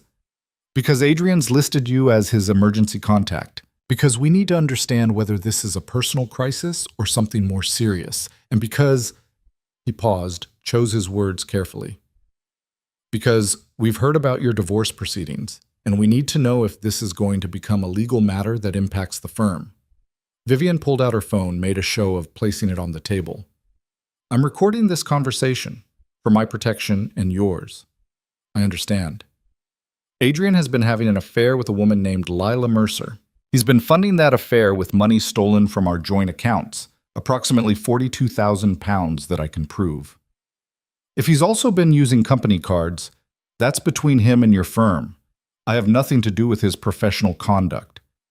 Has he made any statements to you about financial difficulties at work? Adrian hasn't made any statements to me about anything. We're not in contact except through our attorneys. She leaned forward slightly. But if you're asking whether he's desperate enough to steal from his employer, the answer is yes. He's broke, he's supporting an expensive girlfriend, and he's trying to maintain a lifestyle he can't afford. So yes, I'd absolutely believe he'd use company cards for personal expenses. Simon made notes on a small pad, his face carefully neutral. Would you be willing to provide documentation of the money he took from your joint accounts? Through my attorney, yes. But I want to know why you're really asking. He set down his pen, met her eyes. Because we're preparing to terminate Adrian's employment, and we want to make sure we have all the facts before we do. If he's stolen from the company, we'll pursue legal action, but we need to build an airtight case. You want my evidence to support your case against him. I want to make sure a man who's demonstrated a pattern of theft doesn't get away with it, don't you? Vivian thought about it. About Adrian losing his job on top of everything else. About him being completely destroyed, not just divorced, but unemployed and possibly facing criminal charges. A week ago, the thought would have made her feel guilty. Now it just felt like justice. I'll have my attorney send over what we have. but I want it on record that I'm cooperating voluntarily, not because I owe your firm anything. Understood. Simon finished his tea, left cash on the table for both of them. I appreciate your honesty, Mrs. Hale, and I'm sorry you've been put through this. So am I. He left, and Vivian sat there for a long moment before Danny came over and slid into the vacated seat. That was interesting, he said. You heard? I heard enough. He's building a case against Adrian, and he wants your ammunition. Danny pulled out his phone, showed her photos he'd taken of Simon entering and leaving. Question is, do you give it to him? Margaret will know what to do. They left separately, Vivian walking to clear her head before calling Margaret. The streets were busy with morning commuters, everyone rushing to jobs and meetings and lives that weren't falling apart. She felt disconnected from all of it, like she was watching from behind glass. When she finally called, Margaret listened to the whole story without interrupting. This is good, she said when Vivian finished. Very good. If Adrian's fired for theft, it impacts the divorce settlement. He can't claim he needs maintenance or that he deserves assets when he's unemployed due to his own criminal behavior. So we cooperate? We cooperate strategically. I'll provide Simon Hartwell with limited documentation, enough to support their investigation, but not so much that we show our full hand, and we make it clear that we're doing this as a courtesy, not an obligation. Will Adrian find out we helped? Eventually, probably. Does that bother you? Vivian thought about Adrian's face in court, about his threats outside the courthouse, about Lila grabbing her wrist in that coffee shop. No, not even a little bit. Good, because we're entering the endgame now, Vivian. The restraining order hearing is in 3 days. Adrian's likely to be fired within the week. Lila's going to realize her meal ticket is gone and start looking for an exit. Everything's going to happen very fast. I'm ready. Are you? Because once Adrian loses his job, he's going to have nothing to lose. And people with nothing to lose do dangerous things. Vivian looked around at the London streets, at the city she'd lived in for a decade, and felt something settle in her chest.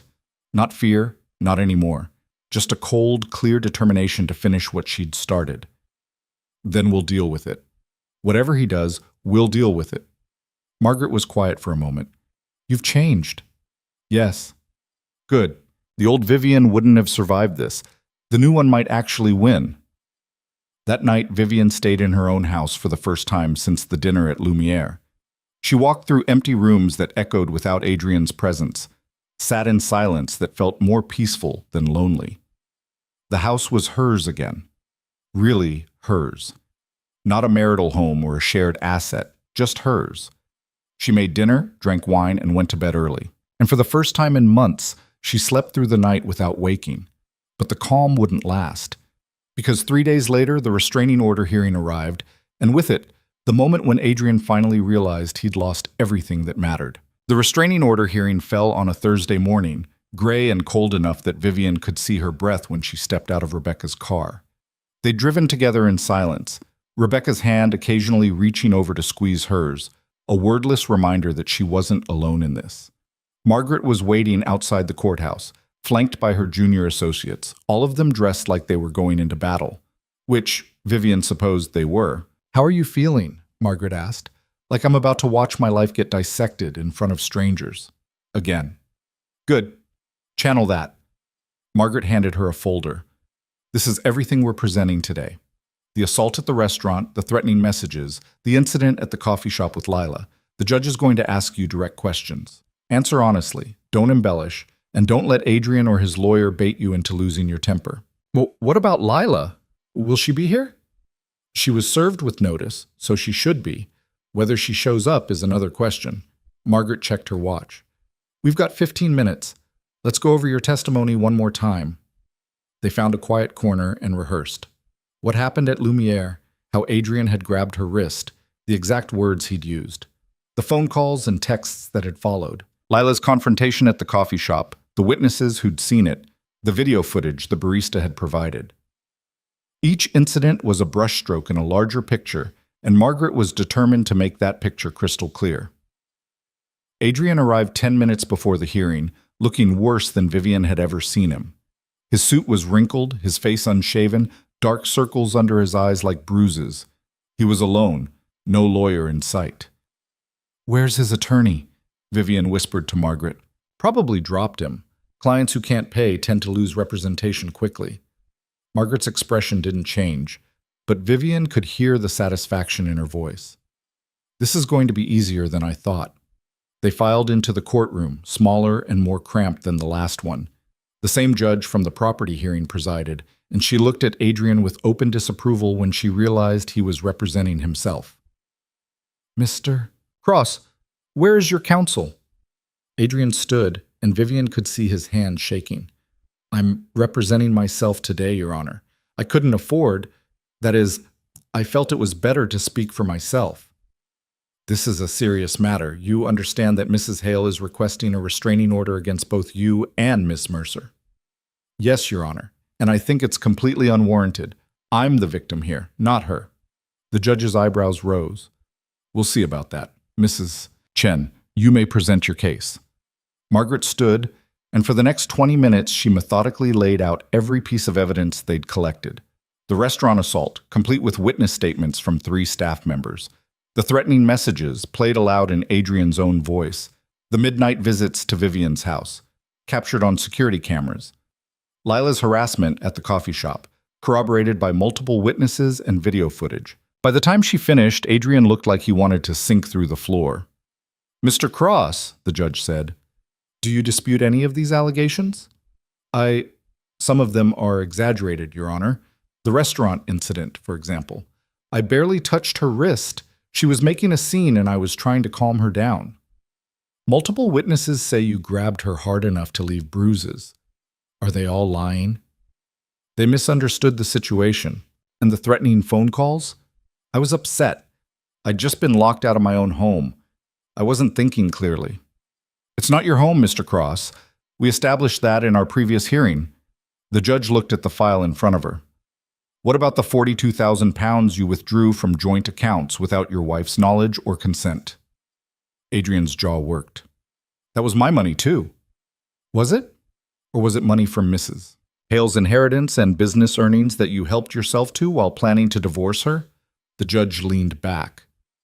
I'm looking at bank records here that show you withdrew or spent over £2,000 a week for 6 months.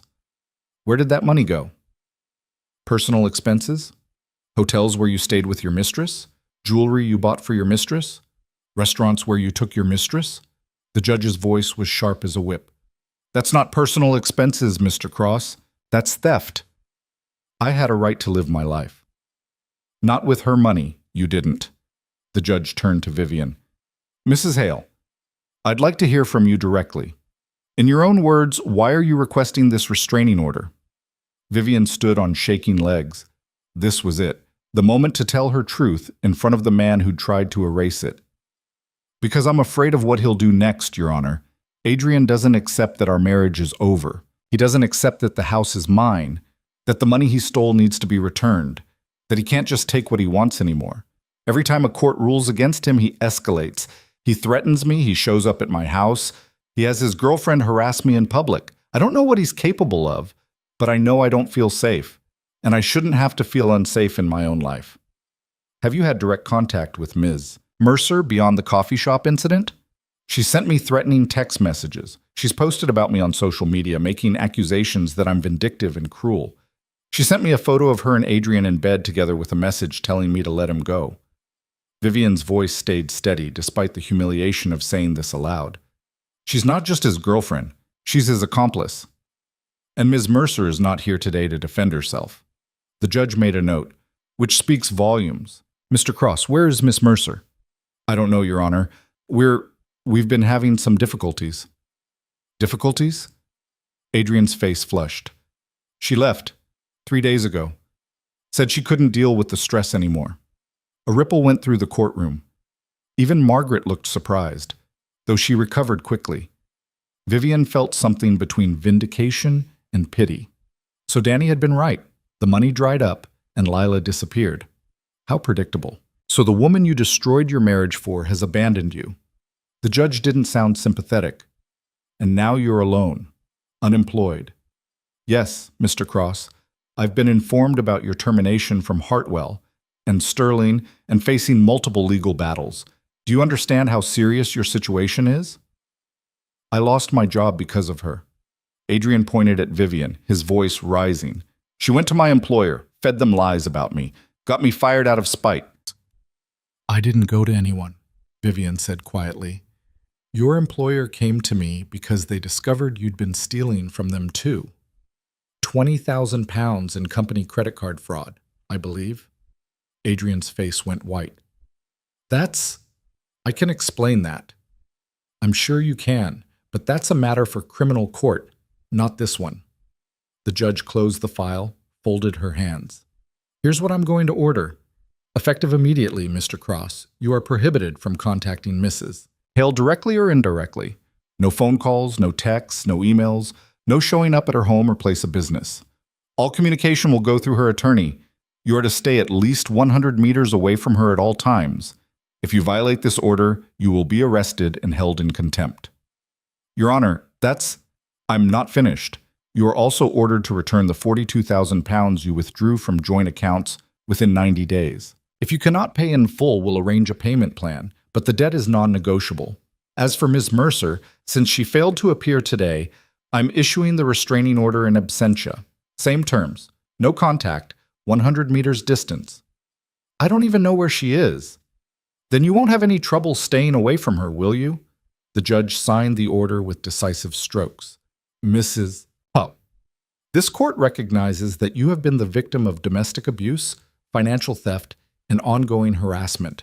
These orders are designed to protect you while the divorce proceedings continue. If Mr. Cross or Miss Mercer violate them in any way, contact the police immediately. Thank you, Your Honor. Don't thank me yet. You've still got a long road ahead. The judge looked at Adrian with something like disgust. Mr. Cross, I suggest you get your life together. Find a job, find a lawyer, and find some integrity, because the way you've conducted yourself is shameful. We're adjourned. The gavel came down, and it was over. Vivian felt Rebecca's arm around her shoulders, felt Margaret's hand squeeze her elbow in congratulations. But she couldn't stop looking at Adrian, slumped in his chair like all the air had gone out of him. He'd lost everything. Job, girlfriend, money, dignity. And the worst part was, he'd done it all to himself. They filed out of the courtroom into weak autumn sunlight. Margaret was already on her phone calling her office with updates. Rebecca was talking about celebratory lunch, but Vivian just felt tired, like she'd been running for miles and only now realized she could stop. Vivian. She turned. Adrian was standing a careful 100 meters away at the edge of the courthouse plaza. He looked small from that distance, defeated in a way she'd never seen him. Don't, Margaret said. Don't engage. I'm not going to. Vivian took a breath. I just want to look at him. Really look at him. She studied the man she'd loved for 9 years, married for 8, tried to find the person she'd fallen for in that gallery all those years ago. The charming, confident man who'd made her laugh, who'd promised her forever, who'd stood at an altar and vowed to love her in sickness and health, for better or worse. He wasn't there. Maybe he'd never been there.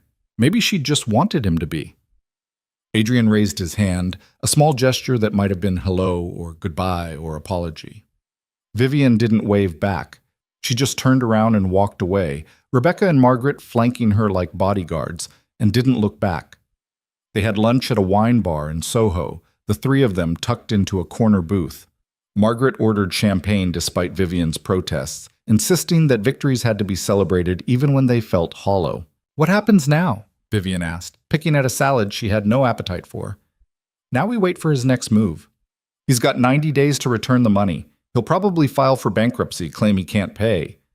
Margaret cut into her steak with surgical precision.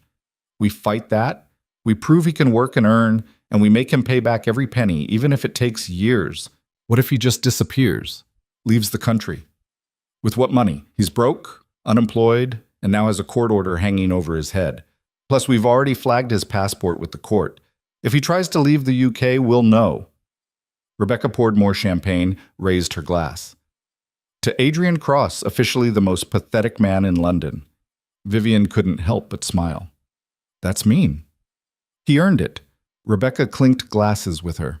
And to you for being a badass who didn't let him win. I haven't won yet. The divorce still has to be finalized. Details. Margaret waved a hand. The hard part's over. He has no leverage, no money, no credibility. The divorce is just paperwork at this point. We file, he signs, it's done. What about his claim to the house? Dead in the water.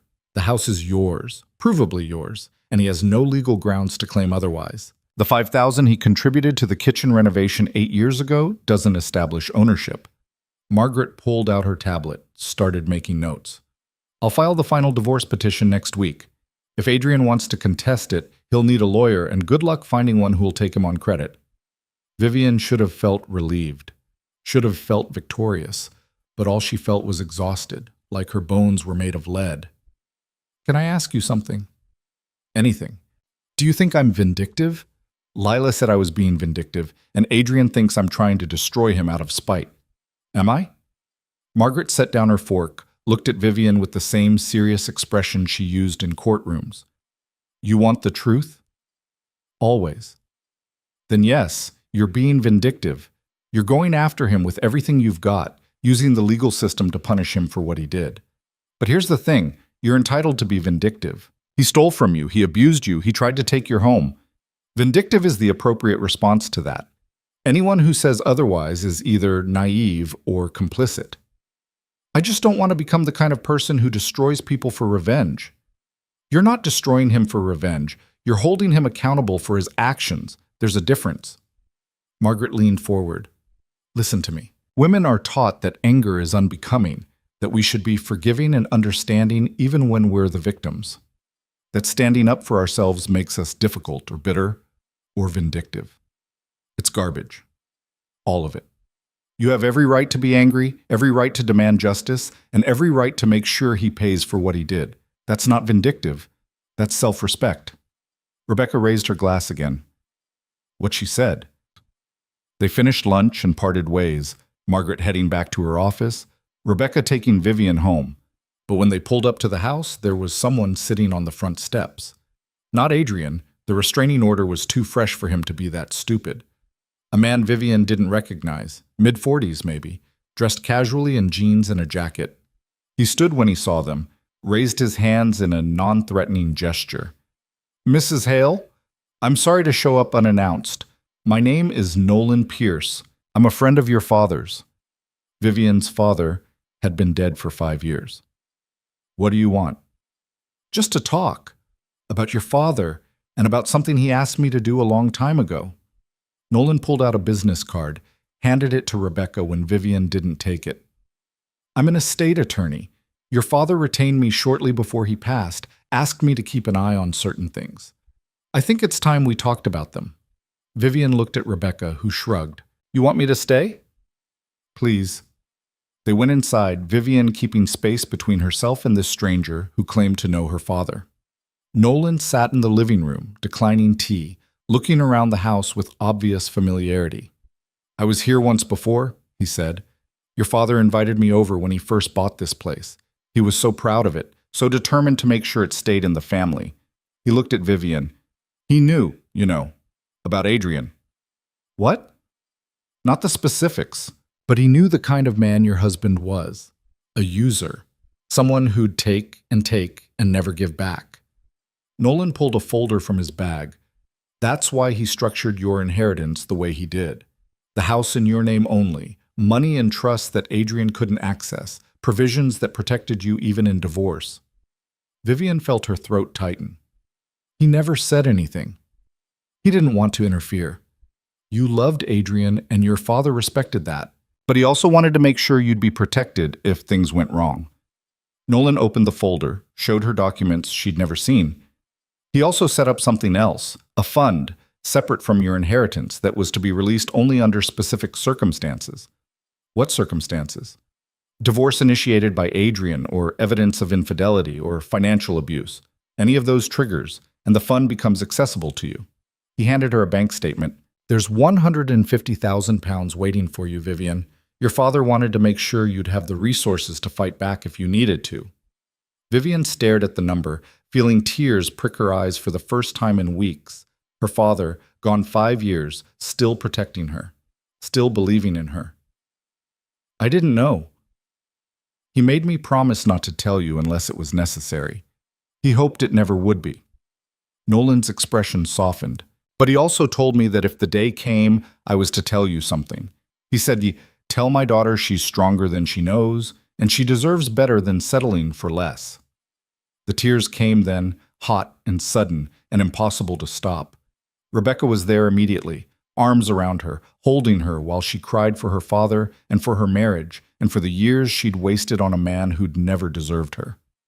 He was a good man, Nolan said quietly, and he raised a good daughter. I'm sorry you're going through this, but I'm glad I could finally give you what he wanted you to have. They talked for another hour, Nolan explaining the fund structure and how to access it. It was unconditional money, no strings attached, designed purely to give Vivian security and freedom. By the time he left, she had access to resources that changed everything. £150,000, Rebecca said when they were alone. That's substantial. It's a safety net I didn't know I had. Vivian looked at the documents spread across the coffee table. Adrian thought he could bankrupt me, wear me down until I gave up.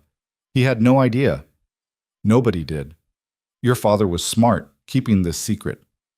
He was protecting me even from myself, from my own bad judgment. Vivian wiped her eyes, felt something shift inside her. I could pay Margaret's fees in full. I could take months off work if I needed to, not worry about clients. You could do whatever you want. That's the point. Rebecca squeezed her hand. What do you want? Vivian thought about it, really thought about it. A week ago, she would have said she wanted her marriage back, wanted things to go back to normal. But normal had been a lie, and her marriage had been a prison she'd been too comfortable in to recognize. I want to finish this, she said finally. I want the divorce finalized, Adrian out of my life permanently, and every penny he stole returned. And then I want to build something new, something that's completely mine. Then that's what we'll do. That night, Vivian sat in her father's study, surrounded by his books and the smell of old leather. She found the photo she was looking for tucked into a frame on his desk. Her at her wedding, smiling in white lace, her father beside her in his suit. He wasn't smiling in the photo. She thought it was just his usual serious expression, but now she wondered if he'd known even then that she was making a mistake. I wish you'd told me, she said to the photo. I wish you'd said something. But of course he couldn't have. She'd been in love, or thought she was, and nothing he said would have changed her mind. She had to learn this lesson herself, the hard way, through heartbreak and theft, and the slow realization that love wasn't enough when it was one-sided. Her phone buzzed, a text from an unknown number. I heard about the restraining order. Congratulations on ruining his life. Lila, apparently still bitter even from wherever she'd run off to. Vivian blocked the number without responding, then called Margaret to report it. She's violating the order already, Margaret said, sounding pleased. Screenshot everything, forward it to me. If she keeps this up, we'll have her arrested. She's not worth it. Maybe not, but compliance is. Margaret paused. How are you doing? Really? Better than I expected. Tired, but better. Vivian looked around the study, at the life her father had built. My father left me money, a lot of it. Enough to see this through without compromise. Smart man. The smartest. He knew what Adrian was before I did. Fathers usually do. Margaret's voice gentled slightly. Get some rest, Vivian. Tomorrow we start building your new life. Tonight, just breathe. Vivian did. She breathed and she rested, and for the first time in 9 years she slept in a house that was completely hers without a single part of her wishing someone else was there. The next week passed in a blur of legal filings and financial audits. Margaret filed the final divorce petition, requesting full dissolution of the marriage, return of all stolen funds, and a complete separation of any remaining assets.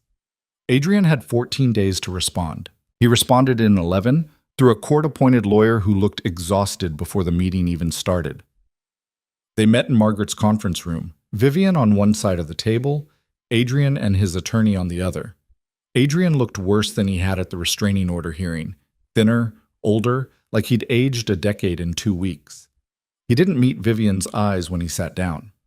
My client is prepared to accept the divorce terms, his lawyer said, sliding papers across the table, in exchange for a reduced repayment schedule on the £42,000 and dismissal of any criminal complaints.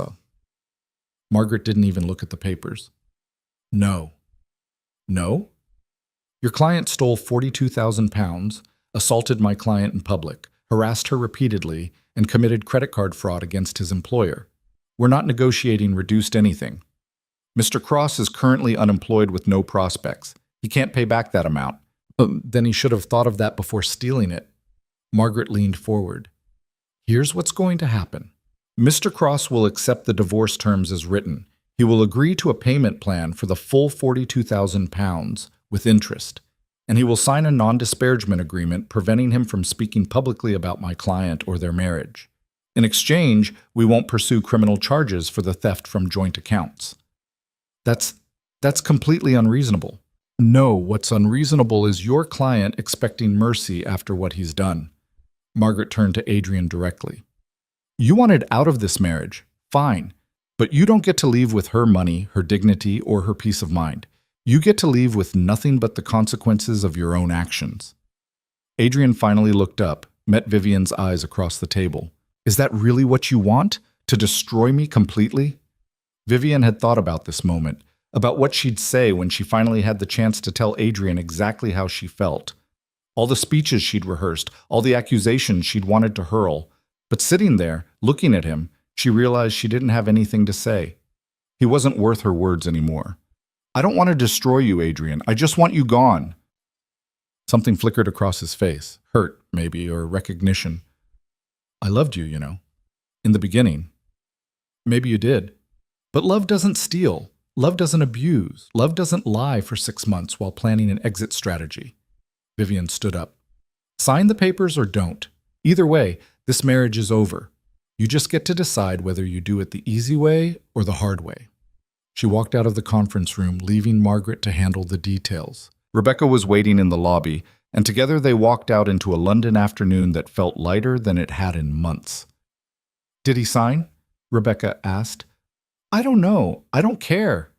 Vivian tilted her face toward the sun, weak though it was. Either way, I'm done. Her phone rang an hour later. Margaret, triumphant. He's signed. Everything. The divorce, the repayment plan, the non-disparagement agreement. It's over, Vivian. You're free. Free. The word sounded foreign, like a language she'd forgotten she knew. Vivian sat down on a bench outside her office building and tried to absorb it. After 9 years together, 8 years married, 6 months of hell, it was just over. Done. Finished. What happens now?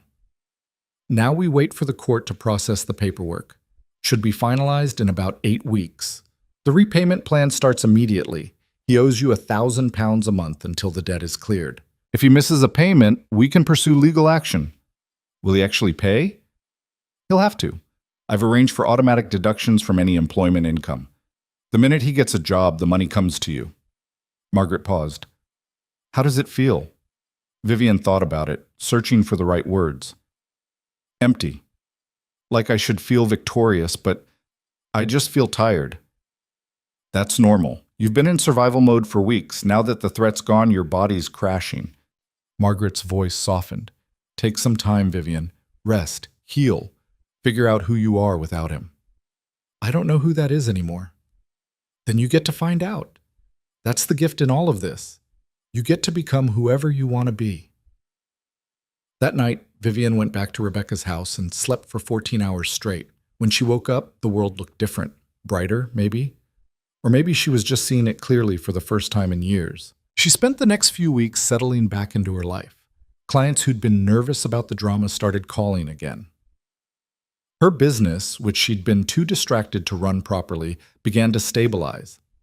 She moved fully back into her house, reclaiming spaces that had felt haunted by Adrian's absence. And slowly, carefully, she started to remember what it felt like to be just Vivian. Not Adrian's wife, not the woman scorned, not the victim fighting back, just herself. She was having coffee with a potential client 6 weeks after the divorce was finalized when she saw him. A man sitting alone at a corner table, reading a book, looking comfortable in his own skin in a way that caught her attention. He glanced up, caught her looking, smiled. She looked away, embarrassed. Focused on her client meeting, tried to ignore the way her heart had kicked up for just a moment. When the meeting ended and she was gathering her things, He appeared beside her table. Up close, he was handsome in an understated way, dark hair graying at the temples, kind eyes, the kind of face that looked like it smiled often. "I'm sorry to interrupt," he said, "but I couldn't help overhearing part of your meeting. You're a brand consultant." "I am. I'm Nolan Pierce. We actually met a few weeks ago, at your house. I handled your father's estate." He offered his hand and she shook it, remembering. "I have a friend who's looking for exactly your expertise. Would you mind if I passed along your information?" "Not at all." Vivian handed him a business card, noticed he wasn't wearing a wedding ring, then immediately felt guilty for noticing. "Thank you." He pocketed the card, started to leave, then turned back. "I know this is forward and feel free to say no, but would you like to have coffee sometime? Not business, just coffee." Vivian opened her mouth to say no, that she'd just gotten divorced, that she wasn't ready. But then she looked at this man who was asking politely, who'd helped her when he didn't have to, who was looking at her like she was a person worth knowing rather than a problem to solve. "Yes," she said. "I'd like that." "Really?" He looked surprised, pleased. "I'll call you this week then, if that's okay." "It's okay." She watched him leave, feeling something unfamiliar stirring in her chest. Not love. She was far too smart and too scarred for that. But maybe interest. Maybe possibility. Maybe just the simple recognition that her life wasn't over. It was just beginning again. Nolan called 3 days later on a Wednesday evening when Vivian was working late in her home office. She'd been staring at spreadsheets for hours, trying to focus on client projections, but her mind kept wandering to places she didn't want it to go. The sound of her phone ringing made her jump. "Vivian, it's Nolan Pierce. Is this a bad time?" "No, actually, I could use a distraction from quarterly forecasts." She saved her work, closed her laptop. "How are you?" "Good. Busy, but good." "Listen, I know I said I'd call about coffee, but I was wondering if you'd be interested in something slightly more substantial. There's a gallery opening in Shoreditch on Friday night, contemporary art. Should be interesting. Would you like to come?" Vivian's first instinct was to say no. It was too soon, too much, too reminiscent of how she'd met Adrian all those years ago at a gallery opening. But then she thought about Margaret's words. You get to become whoever you want to be. And the person she wanted to be wasn't someone who let her past dictate her future. "I'd like that. What time?" 7? "I can pick you up if you'd like, or we can meet there." "I'll meet you there." She wasn't ready for him to know where she lived, wasn't ready for that level of trust yet. "Send me the address?" "Will do." "And Vivian? I'm glad you said yes." After he hung up, she sat there holding the phone, feeling equal parts terrified and exhilarated. Rebecca called it progress when Vivian told her that night. Margaret called it reckless when she found out the next day. "You barely know this man," Margaret said over lunch, using her attorney voice. "What if he's another Adrian?" "He's not." "You don't know that." "No, but I know myself better now. I know what red flags look like. I know what I won't tolerate." Vivian pushed salad around her plate. "And besides, it's just a gallery opening, not a marriage proposal." Famous last words. But Margaret's expression softened. "Just be careful, okay? You've been through enough." Friday came faster than Vivian expected. She spent an embarrassing amount of time choosing an outfit, finally settling on a simple black dress that made her feel confident without trying too hard. Rebecca came over to provide moral support and unsolicited advice. "Don't mention the divorce," Rebecca said, watching Vivian apply lipstick. "At least not on the first date." "It's not a date. It's a gallery opening. With a man you're attracted to who asked you out. That's a date." Rebecca sat on the edge of the bathtub, grinning. "When's the last time you did this? Went on an actual first date?" Vivian thought back. 9 years ago, with Adrian. "Then you're overdue." Rebecca stood, gave her a quick hug. "Have fun, be yourself, and text me if you need an escape route." The gallery was packed when Vivian arrived, full of people who looked like they took art very seriously. She spotted Nolan near the entrance, wearing a dark sweater and jeans, looking more relaxed than he had in his business attire. He smiled when he saw her, and she felt that kick in her chest again. "You made it," he said. "I wasn't sure you'd actually come." Why wouldn't I? Most people get nervous about gallery openings. Too much pretension, not enough wine. He handed her a glass from a passing waiter. But you don't strike me as someone who gets nervous easily. You'd be surprised. Vivian took a sip, let the wine settle her nerves. I haven't done this in a while. Gallery openings? Any of this. She gestured vaguely at the crowd, at him, at the situation. Social things with new people. Then we'll start small. What do you think of that piece? He pointed to a canvas covered in what looked like random paint splatters. Genius or garbage? Vivian studied it, grateful for the redirect.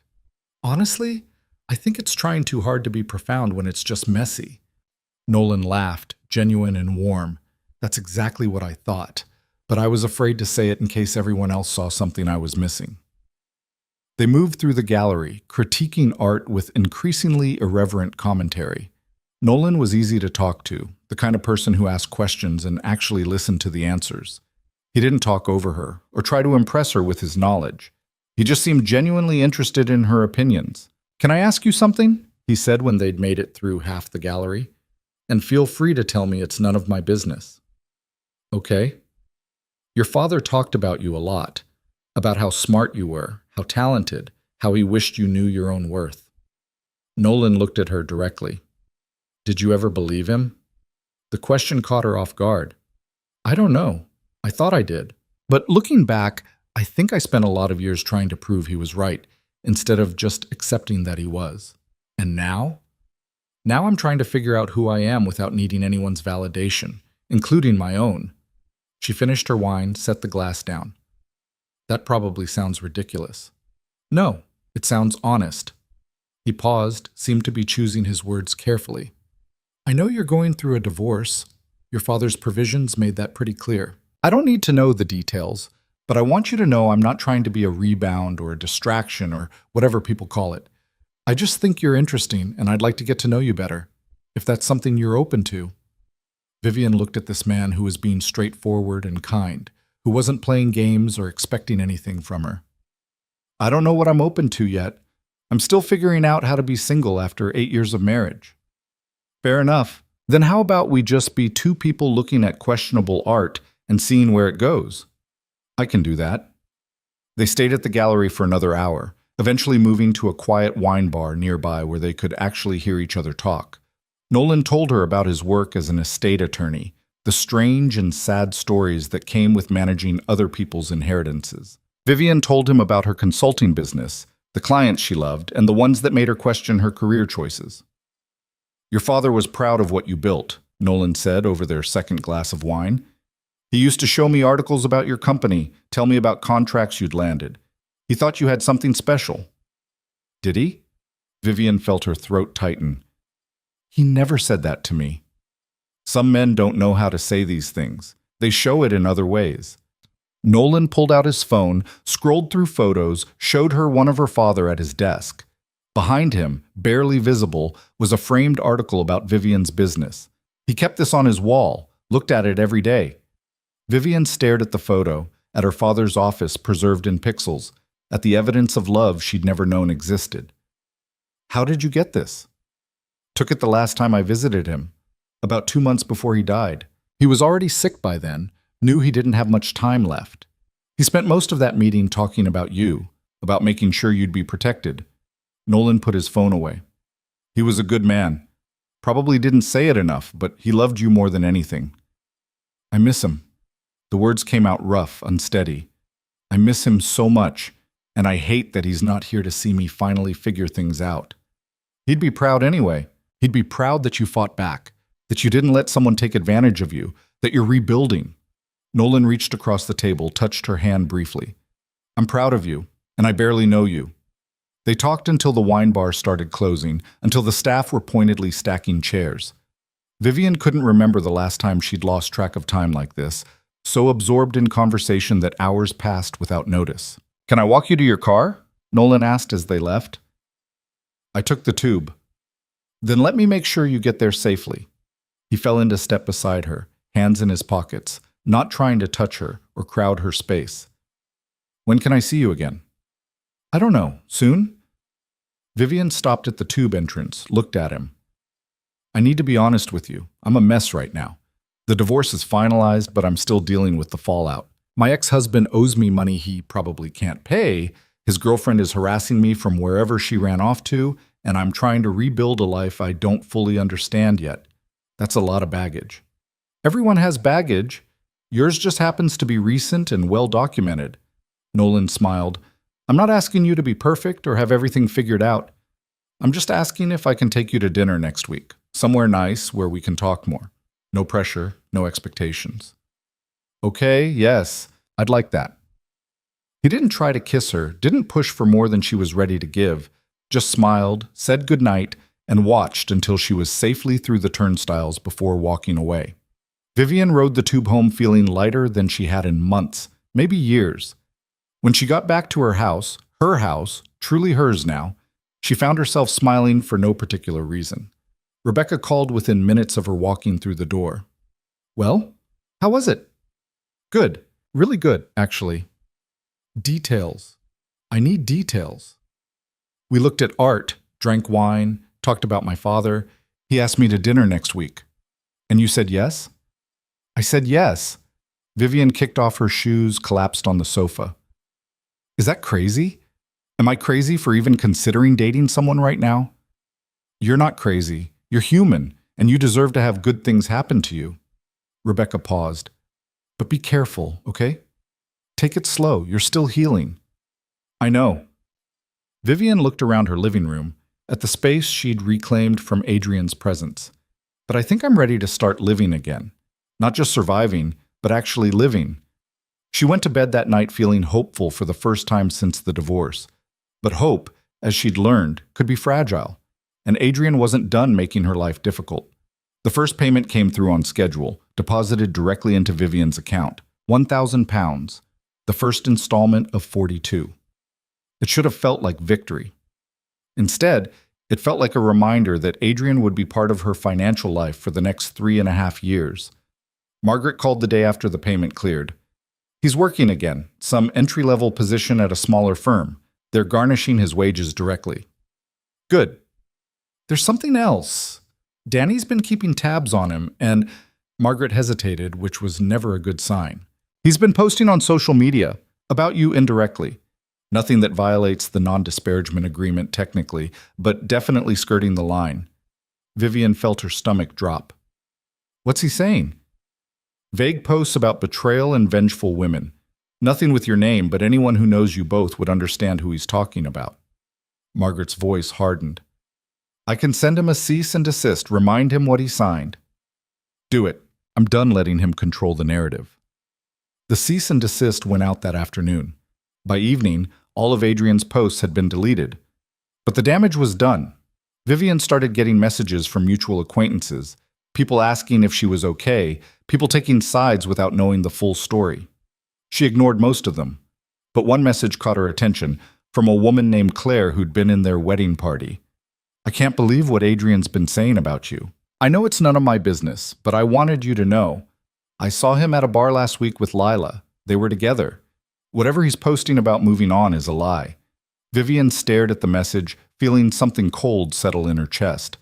Lila was back, which meant the harassment would probably start again too. She was right. 2 days later, a package arrived at her office. No return address, just her name in handwriting she didn't recognize. Inside was a USB drive and a note. Thought you should know what your ex really thinks of you. Every instinct told her not to plug it in, not to engage with whatever game this was. But curiosity won. She inserted the drive into her laptop, found a single audio file. It was a recording of Adrian, drunk and bitter, talking to someone, probably Lila, about Vivian. The words were vicious, personal, designed to hurt. He called her cold, frigid, a control freak who'd driven him away. He said marrying her had been the biggest mistake of his life. He said things about her body, her personality, her worth that made her feel physically ill. Vivian listened to the whole thing, then forwarded it to Margaret without comment. Margaret called back within the hour. That's a clear violation of the non-disparagement agreement. We can take him back to court, potentially hold him in contempt.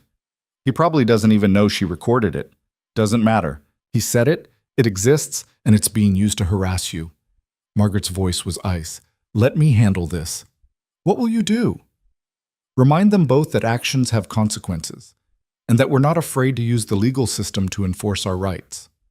A pause. How are you doing? Really? Vivian thought about it. A week ago, hearing Adrian say those things would have destroyed her.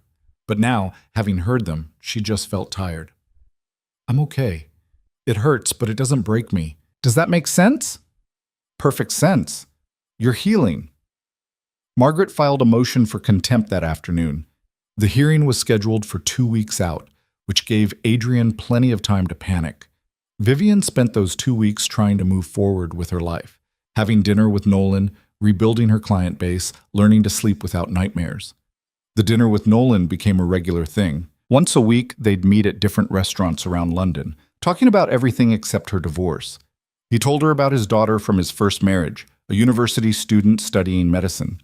She told him about her business dreams, the consulting empire she wanted to build. You should do it, he said over Italian food on their 4th dinner. Expand, hire people, become the firm everyone wants to work with. That takes capital I don't have right now. Your father's fund is for security, not risk. Vivian shook her head. I need to build this myself. Prove I can do it without safety nets. Why? Who are you proving it to? The question stopped her. Who was she proving it to? Her father was dead. Adrian was gone. The only person left was herself, and she was tired of having something to prove. I don't know anymore, she admitted. Maybe I'm just scared of failing. Then fail. Build something. Watch it not work. Learn from it. Try again. Nolan leaned forward, earnest.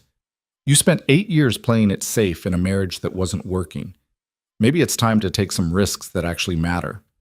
She thought about that for days. About risk and safety, and the difference between being careful and being afraid. About what she really wanted from her life now that she got to choose.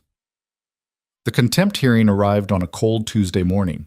Vivian walked into the courthouse with Margaret, prepared for another round of watching Adrian try to justify his behavior.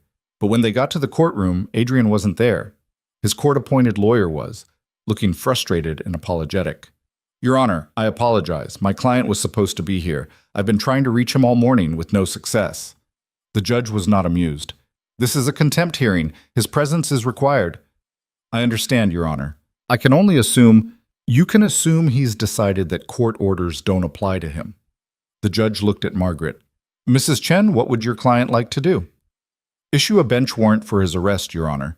Mr. Cross has repeatedly violated court orders, harassed my client despite a restraining order, and now failed to appear when summoned. This is a pattern of behavior that requires enforcement. The judge didn't hesitate. Warrant issued. If Mr. Cross wants to explain himself, he can do it from a holding cell. They found Adrian 3 days later, not in some dramatic escape attempt, but drunk in a hotel room in Brighton with Laya. Both were arrested for violating the restraining order. Both spent a night in jail before their respective lawyers could sort it out. Margaret called Vivian with the news, barely containing her satisfaction. He's in custody. She's in custody. The judge is not happy, and they're both facing serious consequences. What kind of consequences? For Adrian, possibly jail time if the judge decides he's had enough chances. For Lila, a restraining order violation and possible criminal harassment charges. Margaret paused.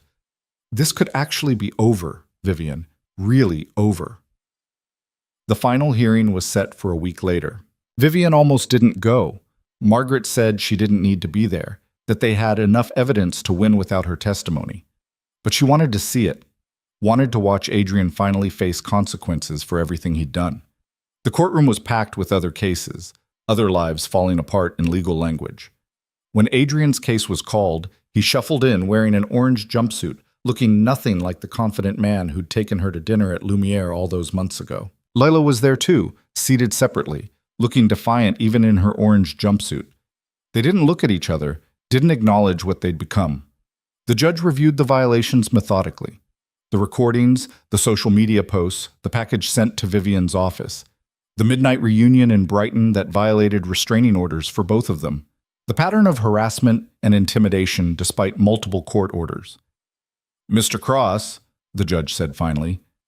I gave you chances, multiple chances to comply with court orders, to treat your ex-wife with basic human decency, to take responsibility for your actions. You've squandered every single one. I'm sentencing you to 90 days in jail for contempt of court, with credit for time served.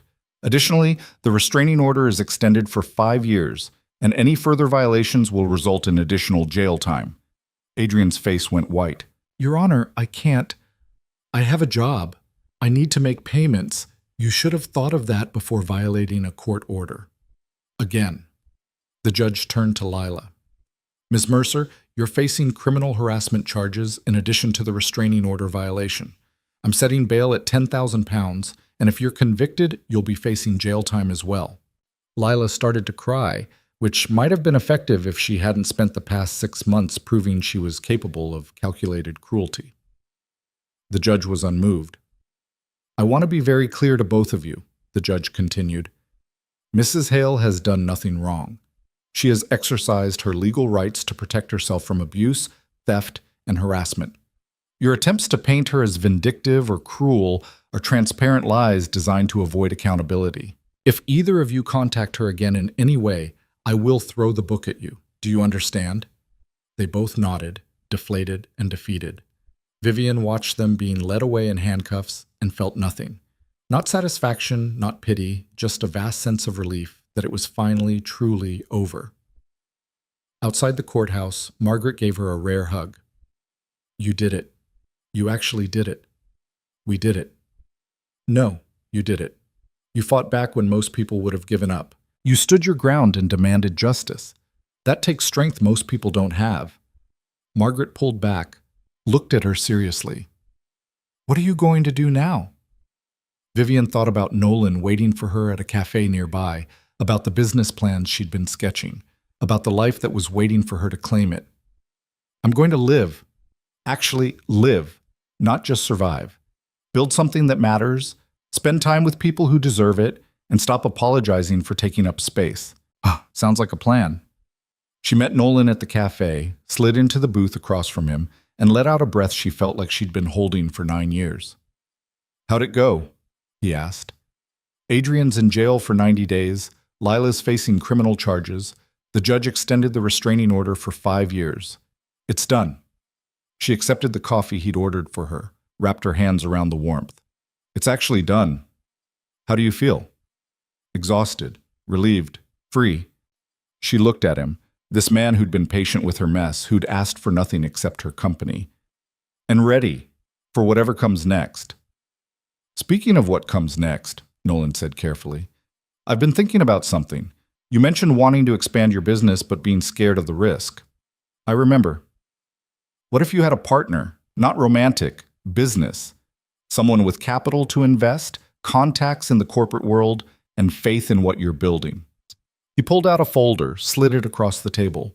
I'm not rich, but I'm comfortable, and I think what you're doing is worth investing in. Vivian opened the folder, found a proposal for a business partnership that was generous to the point of being almost charitable. Nolan, I can't accept this. Why not? Because it's too much. Because we barely know each other. Because I don't want you to invest in me out of pity. I'm not. He leaned forward. I'm investing because I believe in you.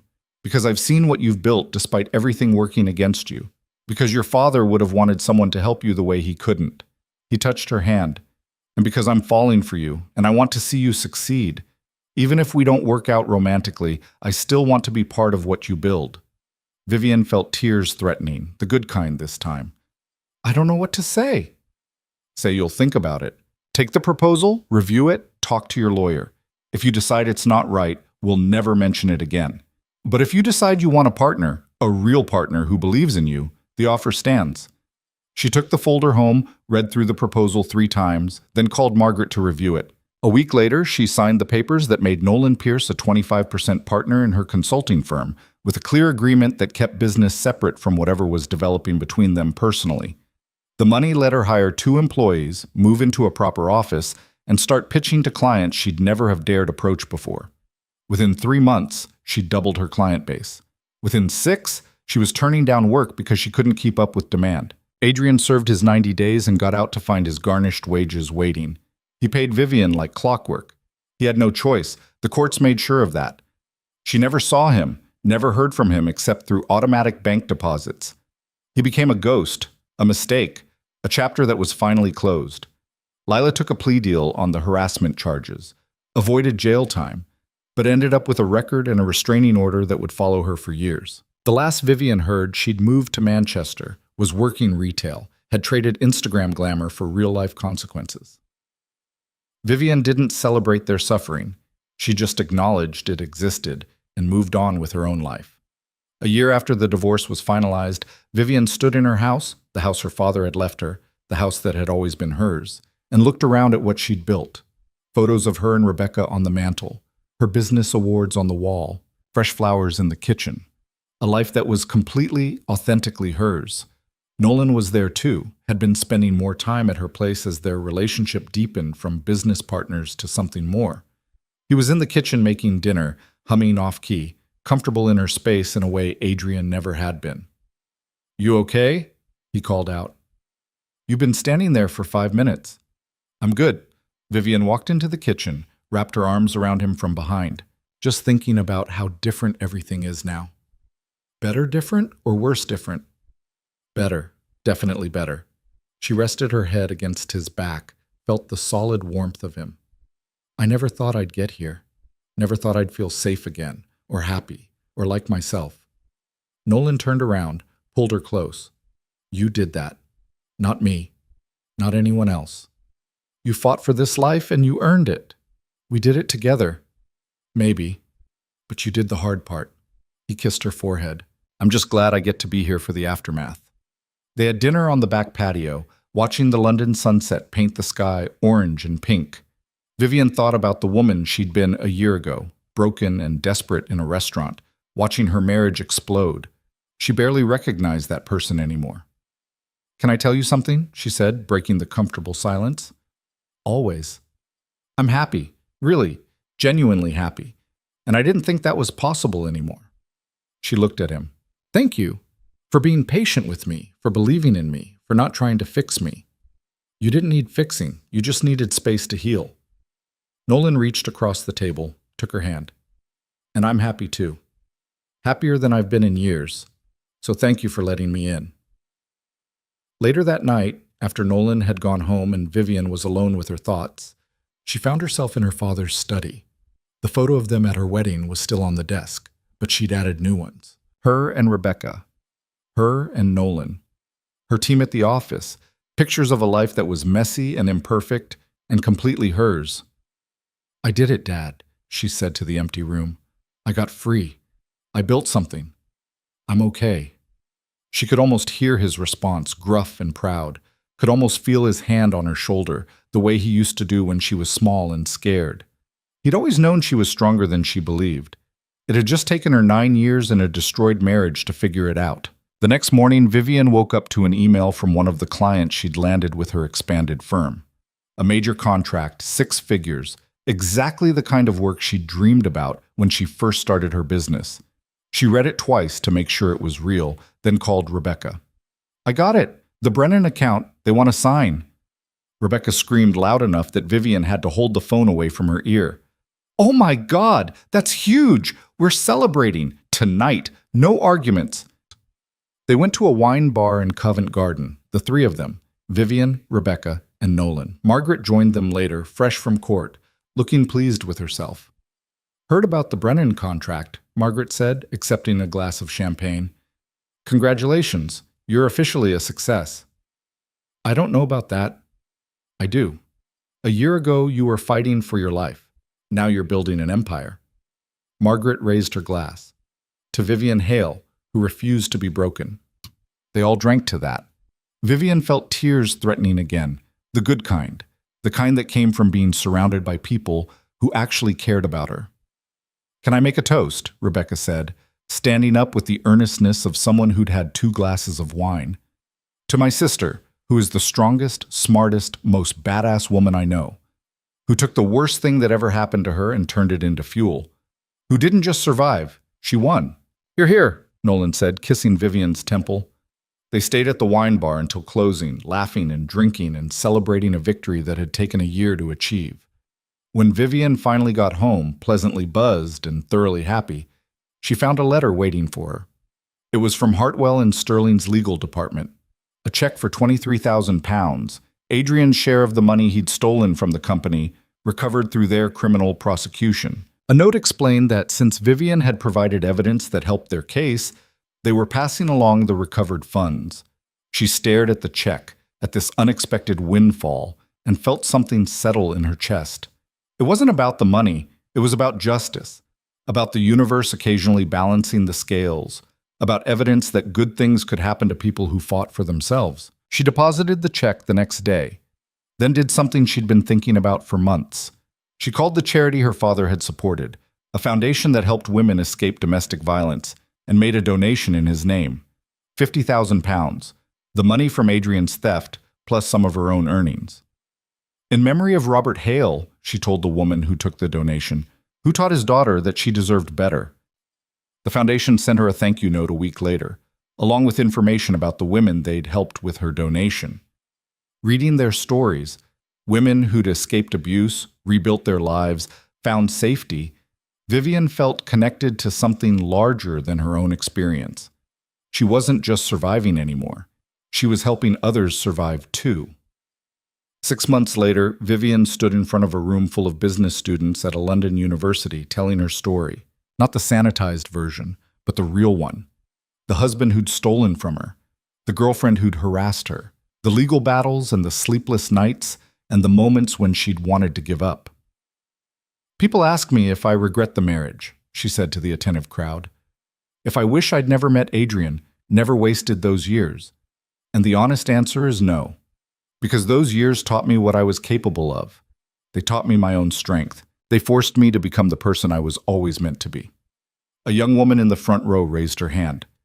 What would you say to someone who's in a bad relationship but scared to leave? Vivian thought about that woman she'd been, sitting in Lumiere, watching her world crack apart. I'd say fear is normal, but staying because you're scared is different from staying because you want to.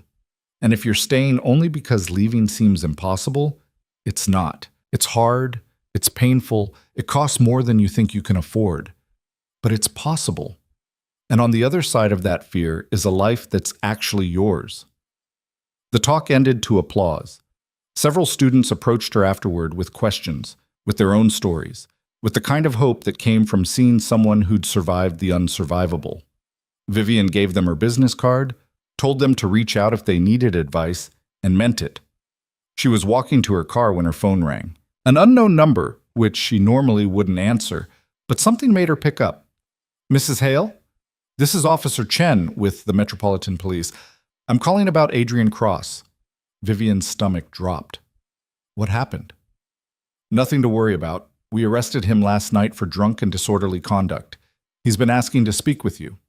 Tell him no. We tried. He's quite insistent. Says he needs to apologize, that it's important. The officer paused. You're under no obligation to see him. I just wanted to inform you of the request. Vivian thought about it. Thought about the man who'd destroyed their marriage, stolen her money, harassed her for months. The man who'd spent 90 days in jail and apparently learned nothing. I'll think about it. She didn't have to think long. The answer was no. Had always been no. Would always be no. She called the police station back 20 minutes later and left a message. Tell Adrian Cross that I wish him well, but I have nothing to say to him. Our business is concluded. That should have been the end. But 3 days later, a letter arrived at her office. From Adrian, postmarked from wherever he was living now. She almost threw it away unopened, but curiosity won. Inside was a single page, handwritten, smudged like it had been written and rewritten multiple times. Vivian, I know you told the police you don't want to hear from me, and I'll respect that. This is the last time I'll try to reach you. I just need to say this, even if you never read it. I'm sorry. Not the performative kind of sorry where I try to make excuses or minimize what I did. I'm genuinely, deeply sorry for everything. For the affair, for the theft, for the way I treated you, for trying to paint you as the villain when I was the one who destroyed everything good we had. You deserved so much better than what I gave you. You deserved honesty, respect, partnership. Instead, I gave you lies and betrayal and financial abuse. I don't expect forgiveness. I don't deserve it.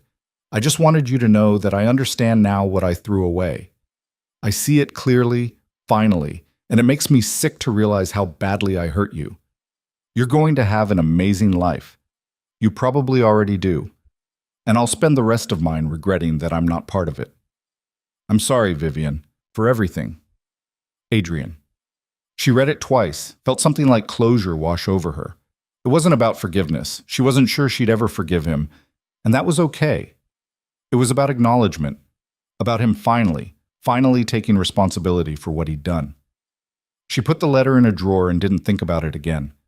2 years after the divorce was finalized, Vivian married Nolan in a small ceremony at her house. Just family and close friends, no pretension, no performance. Rebecca was her maid of honor. Nolan's daughter read a poem. They exchanged vows they'd written themselves, promising partnership and honesty and showing up for each other even when it was hard. It wasn't a fairy tale ending. It was better. It was real. They fought sometimes, disagreed about business decisions, had to work at understanding each other. But they did it together as equals, with respect and care and the kind of love that didn't require anyone to be less than they were. The business Vivian had built continued to grow.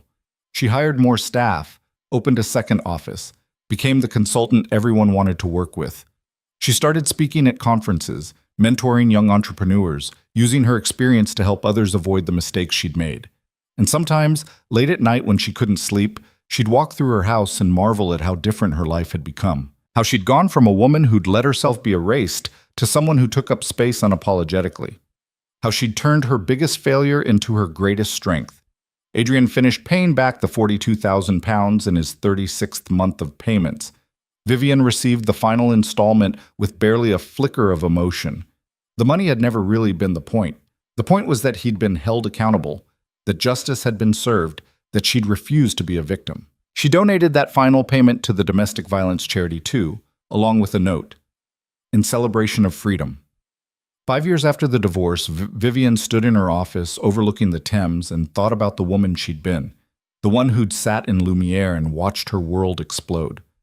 That woman felt like a stranger now, someone she'd known briefly and left behind. "You okay?" Nolan asked, coming up behind her, wrapping his arms around her waist. "More than okay." She leaned back against him, solid and safe. "Just thinking about how far I've come." "We've come." "No." She turned to face him. "I've come. You walked beside me, but I did the hard work. I fought the battles. I became this person." She touched his face. "And I'm grateful you're here. But this life, this strength, this peace, I built that myself." He smiled, proud and loving. "Yes, you did. You."